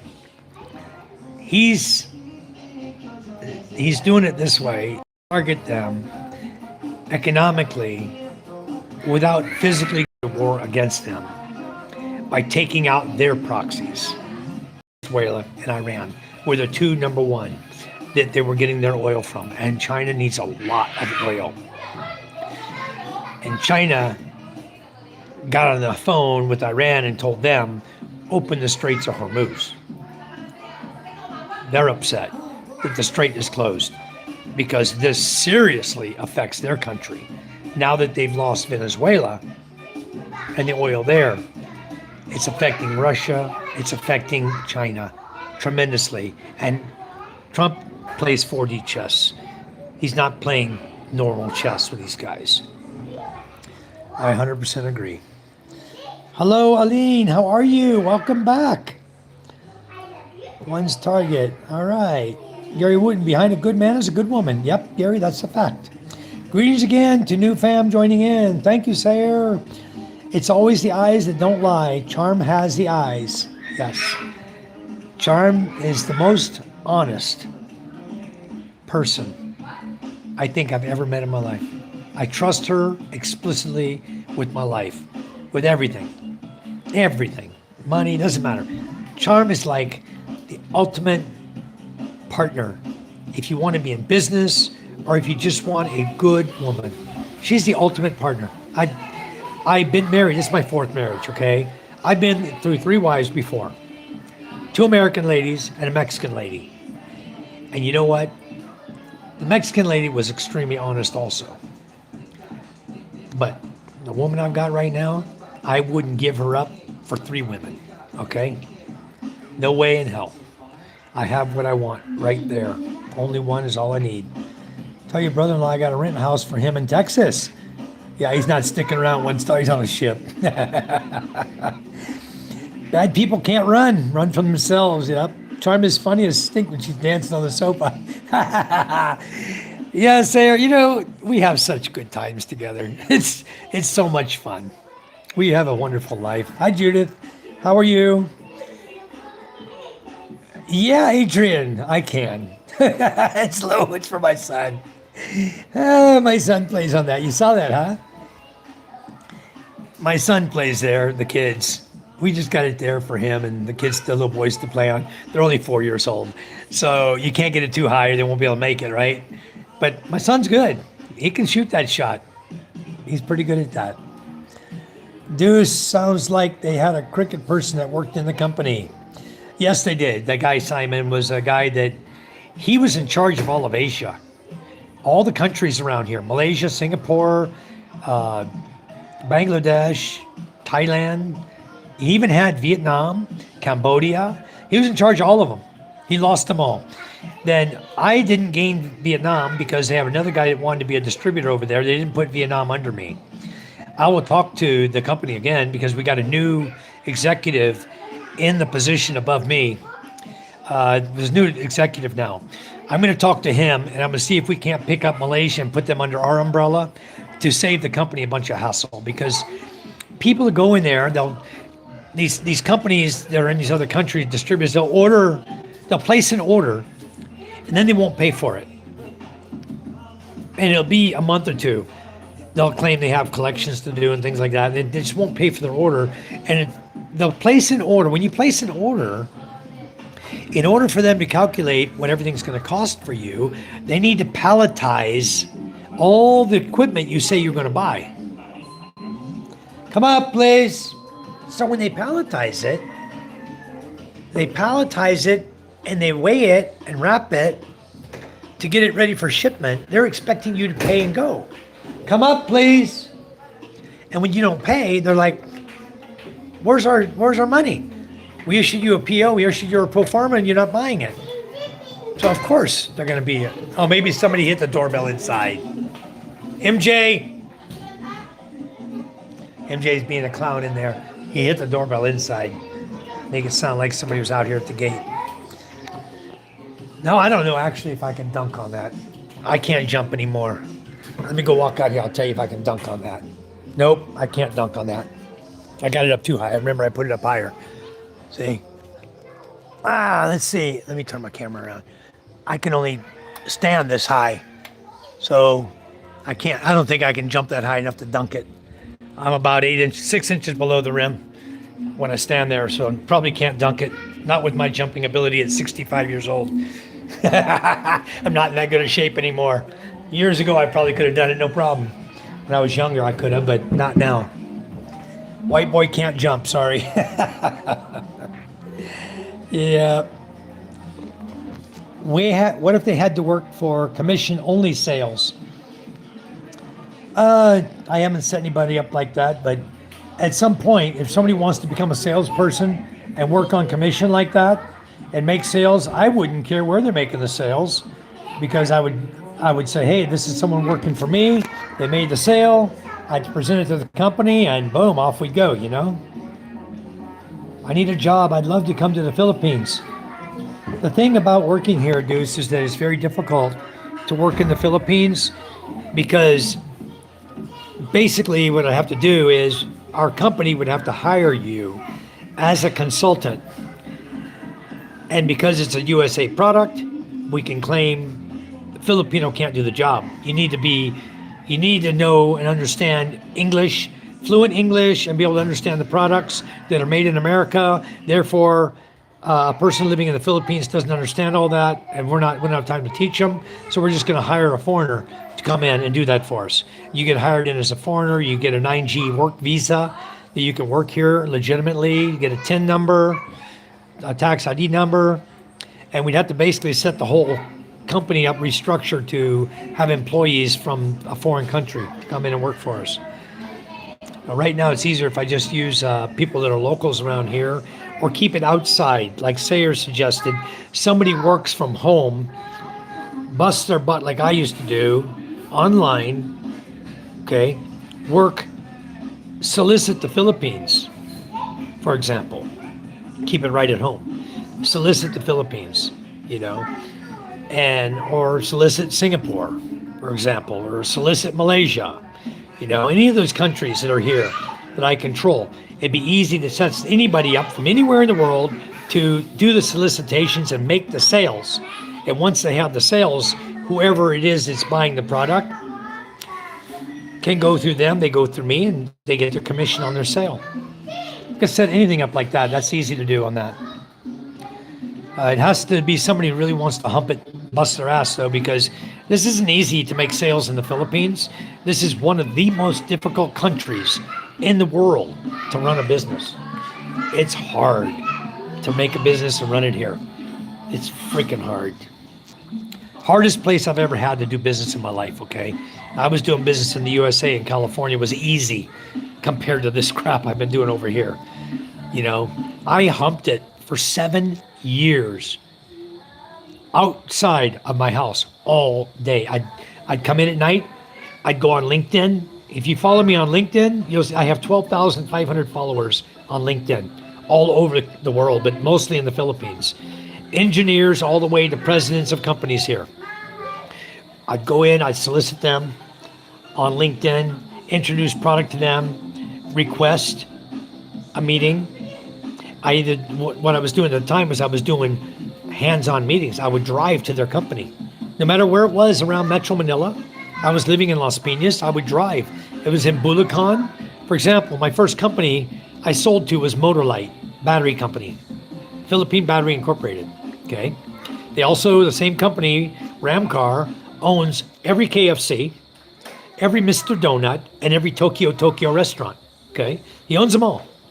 So I first solicited him, and in PBI, Philippine Battery Incorporated, and RTI, their other research technology group, we did 9 phases of installation with a product I was selling called Cold Plus AC treatment. Okay, we did it for their boiler or their chillers, small chillers up to 20-ton chiller, and split type air cons from 1 horsepower on up to 8-ton, 10-ton units. So we did a good amount of business with Ramcar in 9 phases of installation. And then a few years later, they called us back to do all of their plant Stam 2 for all the gravy, where they make gravy and spaghetti sauce for KFC. I had a meeting with them. We got back in the door, and we went ahead and we did 48 air cons with cold plus AC treatment and extreme ultra stop leak, preventative stop leak. We can inject into the air conditioning Freon on the low side, suction side, and it'll circulate through the system. If the system has a leak or develops a leak, it's like putting stop leak in your tire of your car. Same effect. It was designed for air conditioning, and we import it from Milan, Italy. That's where I get that product from, called Aircom Extreme Ultra. So I built my business from the ground with nothing, no idea. I went online, I researched products, I tried to figure out what would the Philippine people buy. This is the one right here. I'll show you. Aircom Extreme Ultra. That is the product I sell. I've got a lot of samples here that I sell still right out of my house. Even though I have a distributor now who's buying, but I also get people that are always calling me. Hey, sir, I'd like to buy. Let me see if I can get the box open here. Yeah, I got a bunch in here. They're tubes like this, injectable syringes. They hold 6 ml. Extreme Ultra White, these are for refs, freezers, okay? Refrigerators and freezers, the white. The pink, which is in the black box down here, is Extreme Ultra Pink, okay? This is for air conditioning. R22, R32, R410A, all 134A, all AC systems, okay? And this one, I use the white in the refrigeration systems with R134A. I use the Extreme Ultra White if it's refrigeration system, and I use the pink if it's 134A, for example, in your automobile. We can use these in automobiles as well. So these are another product I sell, and I have a distributor in Laguna that owns Teztec Corporation. Teztec Corporation in Laguna, Philippines, is my distributor for this product here. So I keep product at home. They buy it from me here. Cold Plus AC treatment. I think I've got 7 bottles back in my storage that I keep, and they buy it. It's about 7 bottles. It's resale is 125,000 per bottle. My resale value, that's what I resell it at. So I got 125 times 7 sitting in my shed. 125,000 times 7. Crazy high, huh? A lot of money sitting there. Come up, please. We could work that out, Sayer. I need a job. I'd love to come to the Philippines. We can talk about that. Why aren't you a moderator? I thought I added you already. I'm going to add you right now. Sorry, sir. Deuce Volt, I just added you as a moderator in my chat also. Beautiful kitchen floor. Thank you. My whole house is this color. Who is that ringing the doorbell? Nobody again. This is my gaming area here, guys. This is my solar system back here. Solar batteries and my 12,000 watt inverter. My house is completely off the grid. I gotta see how much power I got. I'm at 74%. Okay, we're good. Get us through the night. It was cloudy all day. Rainy, cloudy, nasty. So we're not using a lot of excess power right now. I don't have a lot of lights on. Keep it down to a dull roar. Who's ringing this doorbell? Judith? This little one's the one ringing the doorbell. He said him. Stop ringing the doorbell, please. No. Okay? Papa, no. It's me. Well, then you stop. It's worse you, because I'll spank you. Oh, wrong one. I gotta do something. I want to turn off this light. It's not necessary. Hello, Judith. What are you doing? Huh? Yakety yak yak? You're playing games on your phone? Oh my goodness. Turn that one off. I'll turn this one on. I can see you guys out here. Okay. I don't know why power was on down there. That's interesting. So anyway, that's my home. We built, took us 7 years to build this house. It's a 3-bedroom, 2-bath on the main floor area here. And then I have up here I have a balcony studio room with a bathroom upstairs, shower and toilet upstairs that guests can use. Right now my brother-in-law is living up there. I have a empty bedroom here. This bedroom will be where Sammy's first room right here. Sammy will visit us. We'll have him stay in that room. That's the same place I had Scuba Steve and Lenny were staying when they visited us for a couple weeks. So anyway, the Builder too. How are you doing? Yes, the Philippines is beautiful, isn't it? I love it here. You know, I wouldn't give this up for nothing. This is the place. Yeah, this is not marble. This is tile. Just so you guys know, it's porcelain tile. And we just did the walls with it too. Keeps the walls clean, you know. And then the floor is all done with that. All through the house, all the way to the back door is done with this tile. And then in my garage, I have the same tile in my workshop. I have a tiled workshop, guys. Storage room, but it's a mess right now. Sarah says, gaming computers. Go to a company called Newegg. They also have an awesome on sale that update almost every day. Daughter built hers from scratch through Newegg. Well, the problem is, Sarah, I have 8 computers for gaming, and I only have like 2 people coming now to use it. Castaway Drift. Hello, Michael. Welcome to our chat. I'm sorry it took me a while to get down to you. I'm getting there right now. Getting down in the chats real quick. How have you been doing? I haven't seen you in a long time. I've been so busy with everything. I've been doing lots of live feeds and everything, and just haven't had time to go to many other channels. Yeah, 1 star. The guy didn't know that products are serialized. That's a reason, right? So he ended up getting busted. Yeah, get the money up front or they don't get it all. Well, that's what I do now, is I don't sell anything to anybody till I have the money for it. They don't get the product till I get paid. And then I send the money over to the manufacturer. The manufacturer will send product directly to them.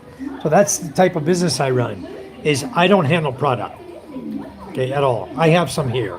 Granted, I have Extreme Ultra and Cold Plus AC treatment here that I have brought here to have extra here for my seller down in Laguna, my distributor there.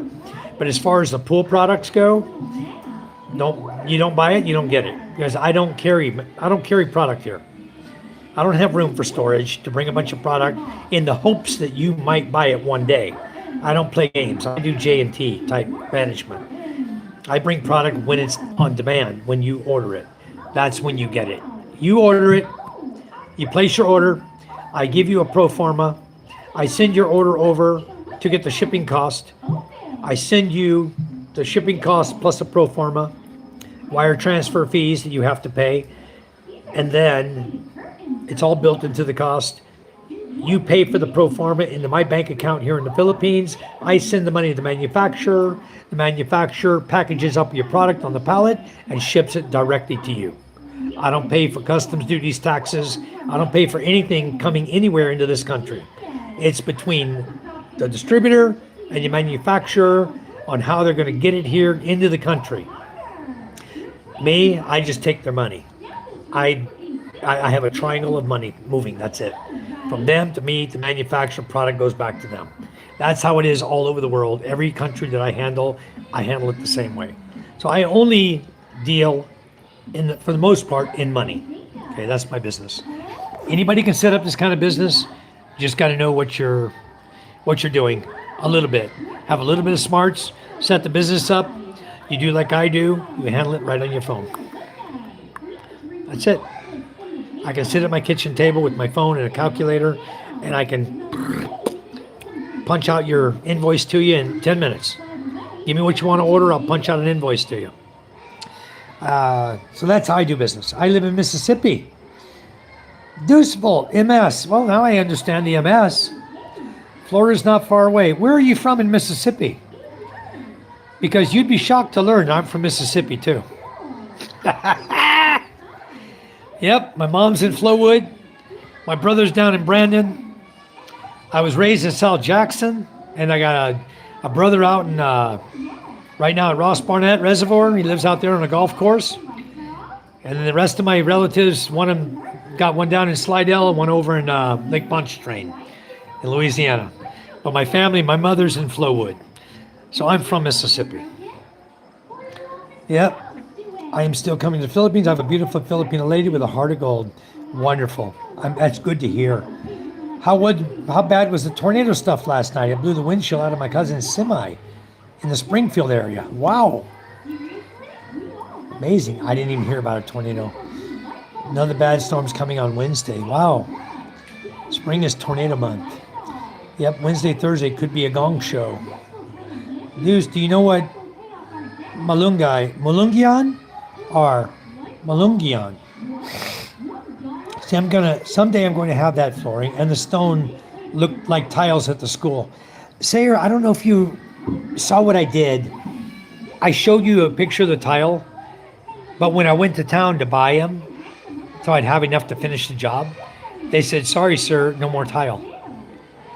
So I told the guys, okay, came back, don't use those tiles. The rock ones didn't get used. What I did is I bought another type of rock tile, and I'll show it to you. I don't know if you saw it at the beginning of the live feed, or the little short live feed I did today.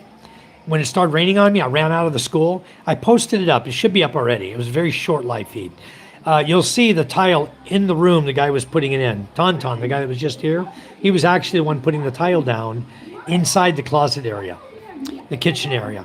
So if you look, you'll see that there, and I'll be doing another video tomorrow. Castaway Drifts, I'm good as always. Just wanted to say hello. Well, thank you, Michael, for coming in. Stay happy and take care. We will. Thank you, thank you. I really appreciate it. Are you still walking every day? I hope so. Keeping your health up? I need to start running every day myself. I need to walk and run because I got to get back in shape. I feel like my body's starting to, not be as strong as I used to be, and I don't want to lose that. I mean, at time I'm going to get old. I'm not going to be able to do anything about it. But at 65, there's no reason why I can't be strong.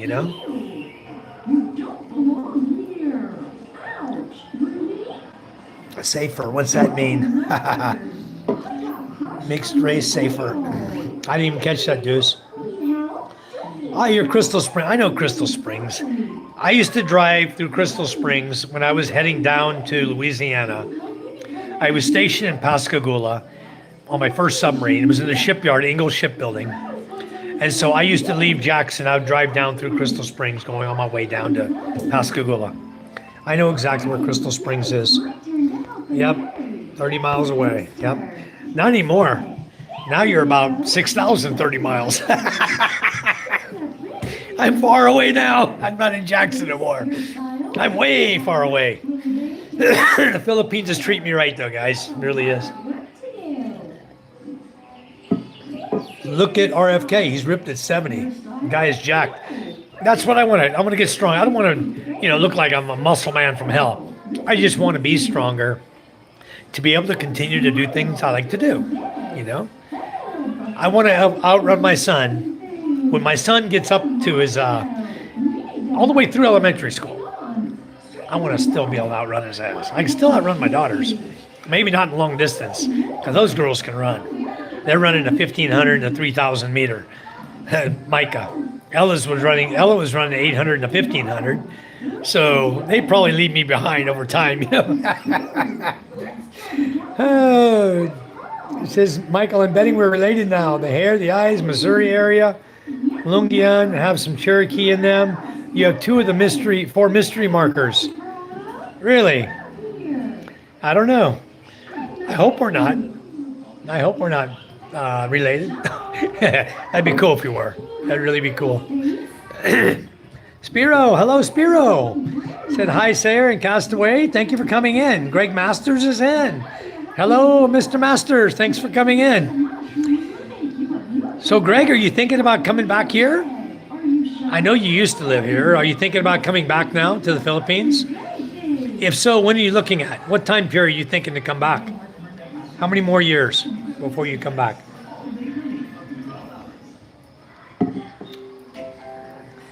Jackson, Mississippi is nothing but a killing field now. Every night on the news, killings. And you know where I lived in South Jackson?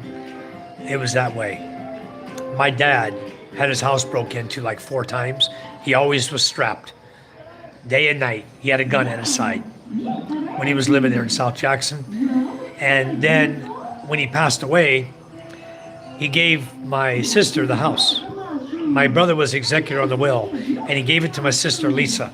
And Lisa couldn't stay there. You know, it's not that anyone's racist. I'm not racist. My sister's not racist. Okay? It's that you can't live in an area like that and hope to survive with the nasty people that moved into that area in South Jackson where we used to live. It is horrible. It's horrible. Michael Lee, you know me and my mindset, use it or lose it. I told my wife that last night.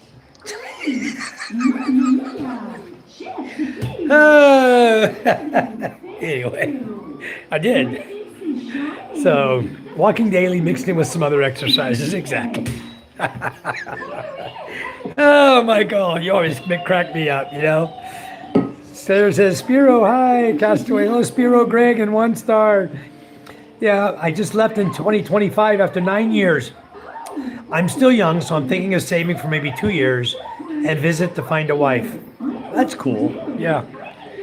How old are you now, Greg? I know you're still young. I thought you were like, you're in your late 20s, right? Early 30s? How old are you now, Greg? Shh, Spiro.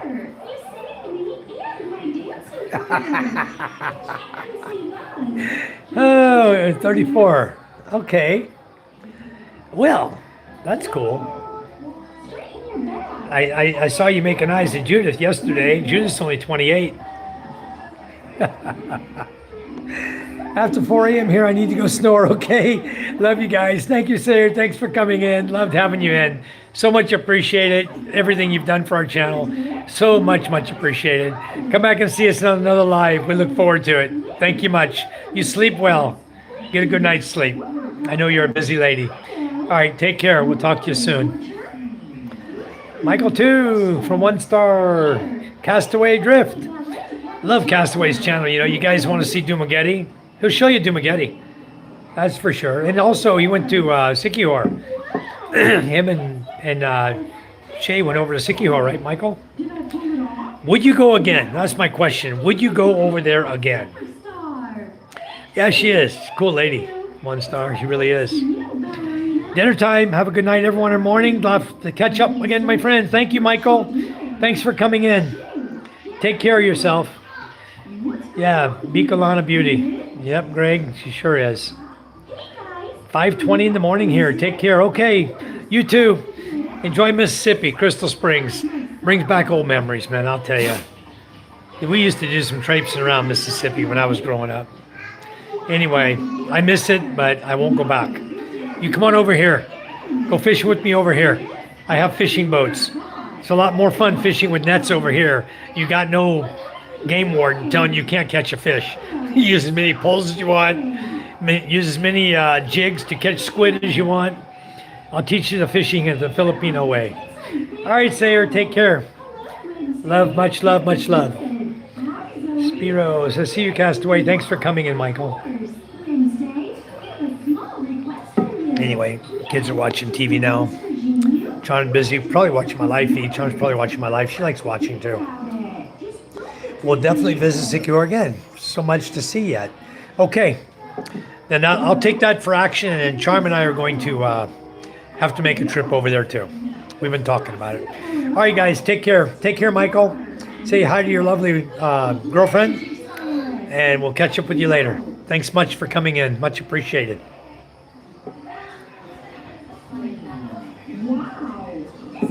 All right, guys. Well, anyway, I don't have a lot going on right now. Greg Master, take care, Michael. All right, Greg, we're going to shut down our live feed. We'll give you guys an update on the school tomorrow. I did post a real short live. Just so you know, all the brown tile in the main classroom is done. The kids were in there today. They were doing some kind of dance routine with Teacher Ruel. They had grade 4 to grade 6 in there. When it went up there and it started raining, good thing they were indoors. They're able to stay dry, doing their dance routine. They don't have desks in the way. It's kind of cool already. The schoolhouse is already being used. It's kind of putting a damper on our amount of work we can do outdoors, getting the cement finishing done. But we'll get it done.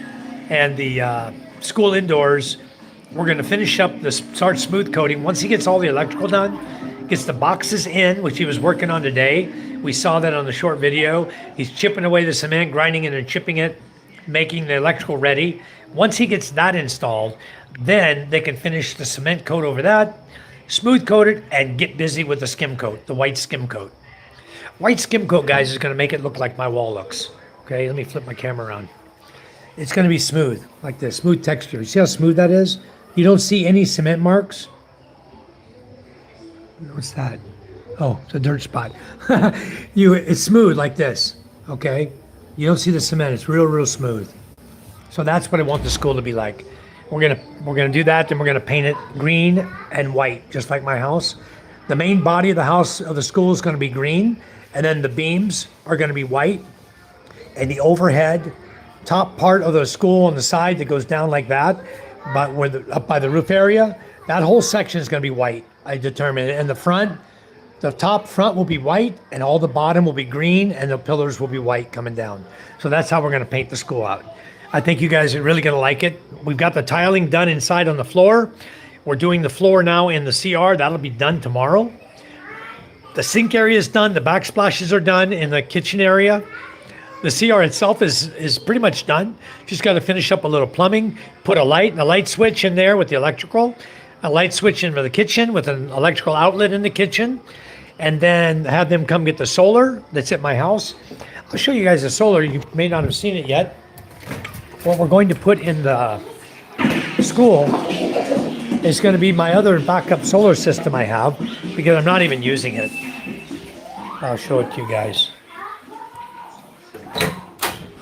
Back here, I have a secondary solar system. My daughters had their bikes here charging their e-bikes. I bought an e-bike for Ella for her birthday.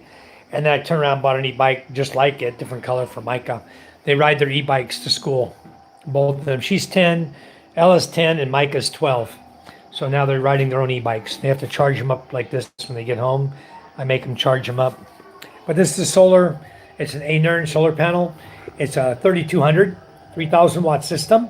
And it's 24 volt system with the built-in MPPT solar controller inside the inverter.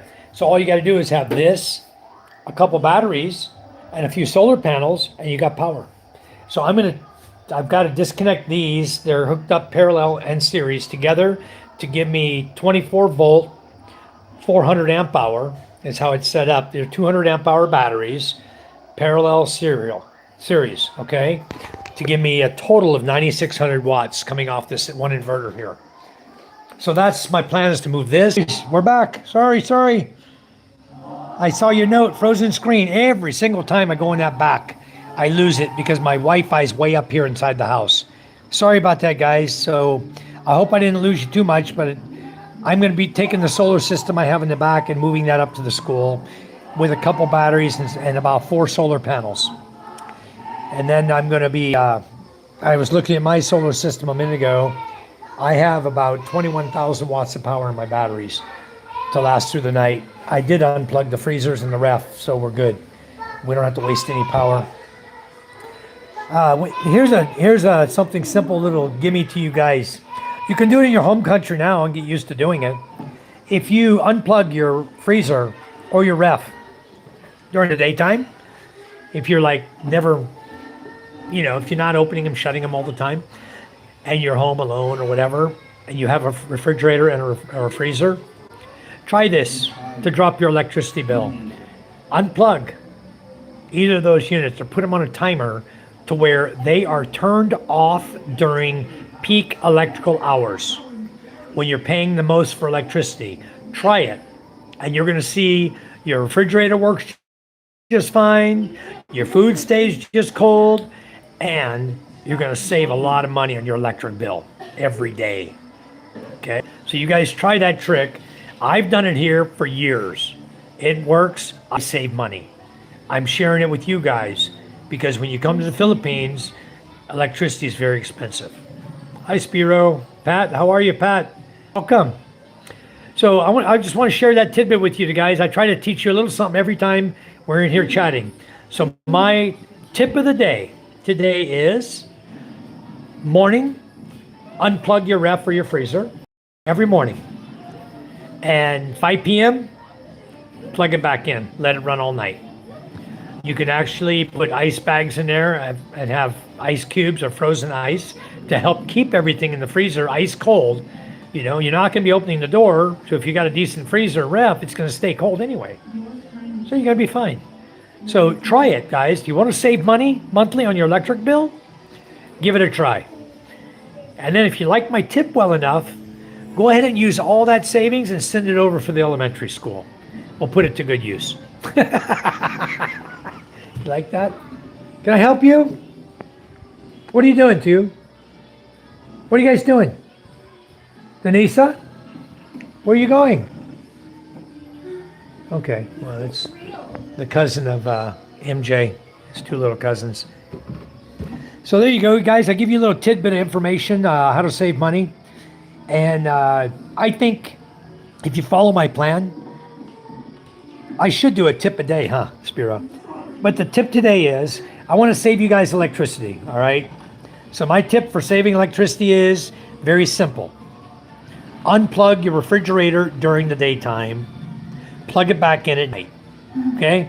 If you don't want to manually do it, it's too difficult, then what I recommend you do is you buy a timer at your local hardware store. You set the time to be off in the morning, say 6 or 7, 8 o'clock in the morning, because peak time starts at 9 usually, most countries. You start your electricity to be off before 9 a.m., okay? And you come back on after 6 p.m. at night. So that'll give you 9 hours of downtime, but 9 hours at 12, whatever cents or whatever your money is, whatever your electric bill is, you do the conversion on it. And in 1 month's time, I want you guys to come back and tell me how much electricity you saved by just doing this simple little trick. You tell me how much your electric bill dropped. And we're coming into summertime for most everybody in the world. Spring goes into summer, everybody's going to get hot. I would like you all do that and tell me how much money you save. If you save enough, send it over to our elementary school. We'll use it. Okay.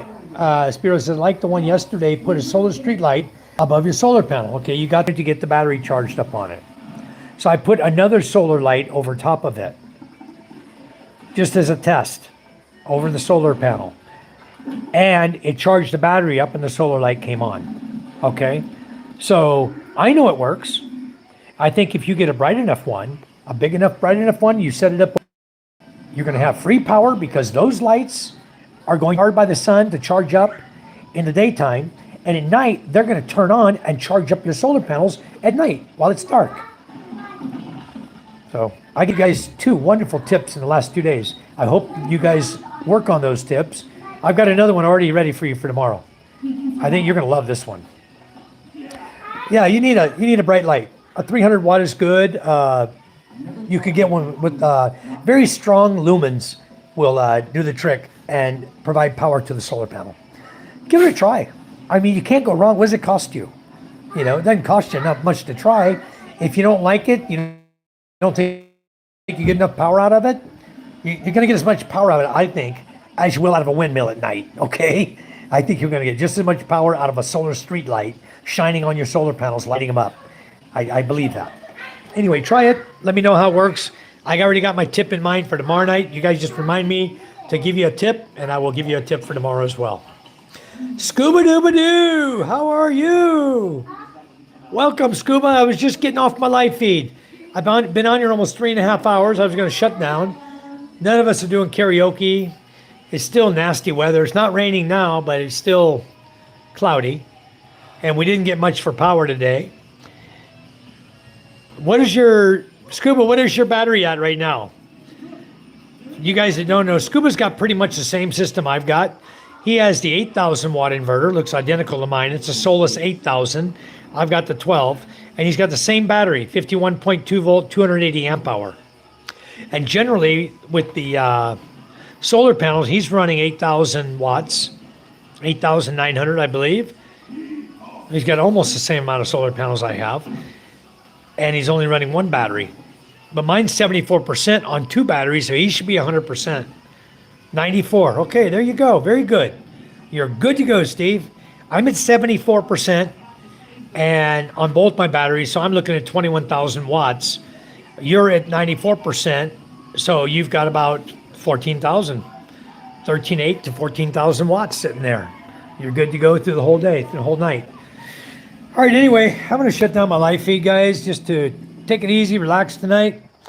Maybe I'll watch a movie with Charm or something and get something to eat for dinner.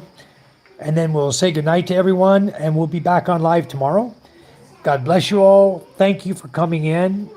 Thank you for all the likes you've given us tonight, all the love and support you've shown us. We've got gifts tonight from Sayer. Thank you guys so much. And you all know that everything comes in here is going to the elementary school. So everything you guys are helping us with is going to a good cause in the Philippines here. Thank you so much for coming in. Thank you so much for coming to our channel, guys. It's so much appreciated. So we will see you tomorrow. We don't know what's going to happen tomorrow, except for I am for sure going to do an update on the school. Be up there for a little while. Hope it doesn't rain. I have to go to Balut to meet Sammy coming in tomorrow. And that'll be probably around 9. I'll go over to meet him, because he's on the ferry now coming in. He should be in by about 7. By the time, or maybe 8 o'clock, I need to get over there. I may be scooting out the door before I go to the school. Wait till I get back from picking him up. So it's all going to depend on the weather, whether I go on motorcycle or whether I go in the truck to meet him in Balut. So we'll see. If it's raining, I'm going to meet him on the truck. And I've got a friend right there. We'll park his bike in Balut and come here on the truck. And then when we go back, he can pick his bike up in Balut. And it'll be safe for him. So anyway, it'd be a lot better than riding the muddy road on the bike out here. All right, guys, take care. Love you guys. Good night, Michael and Charm. Thank you all so much. Thank you, Spiro, Scuba, everyone who's in here. Thank you so much for coming in. Much appreciated.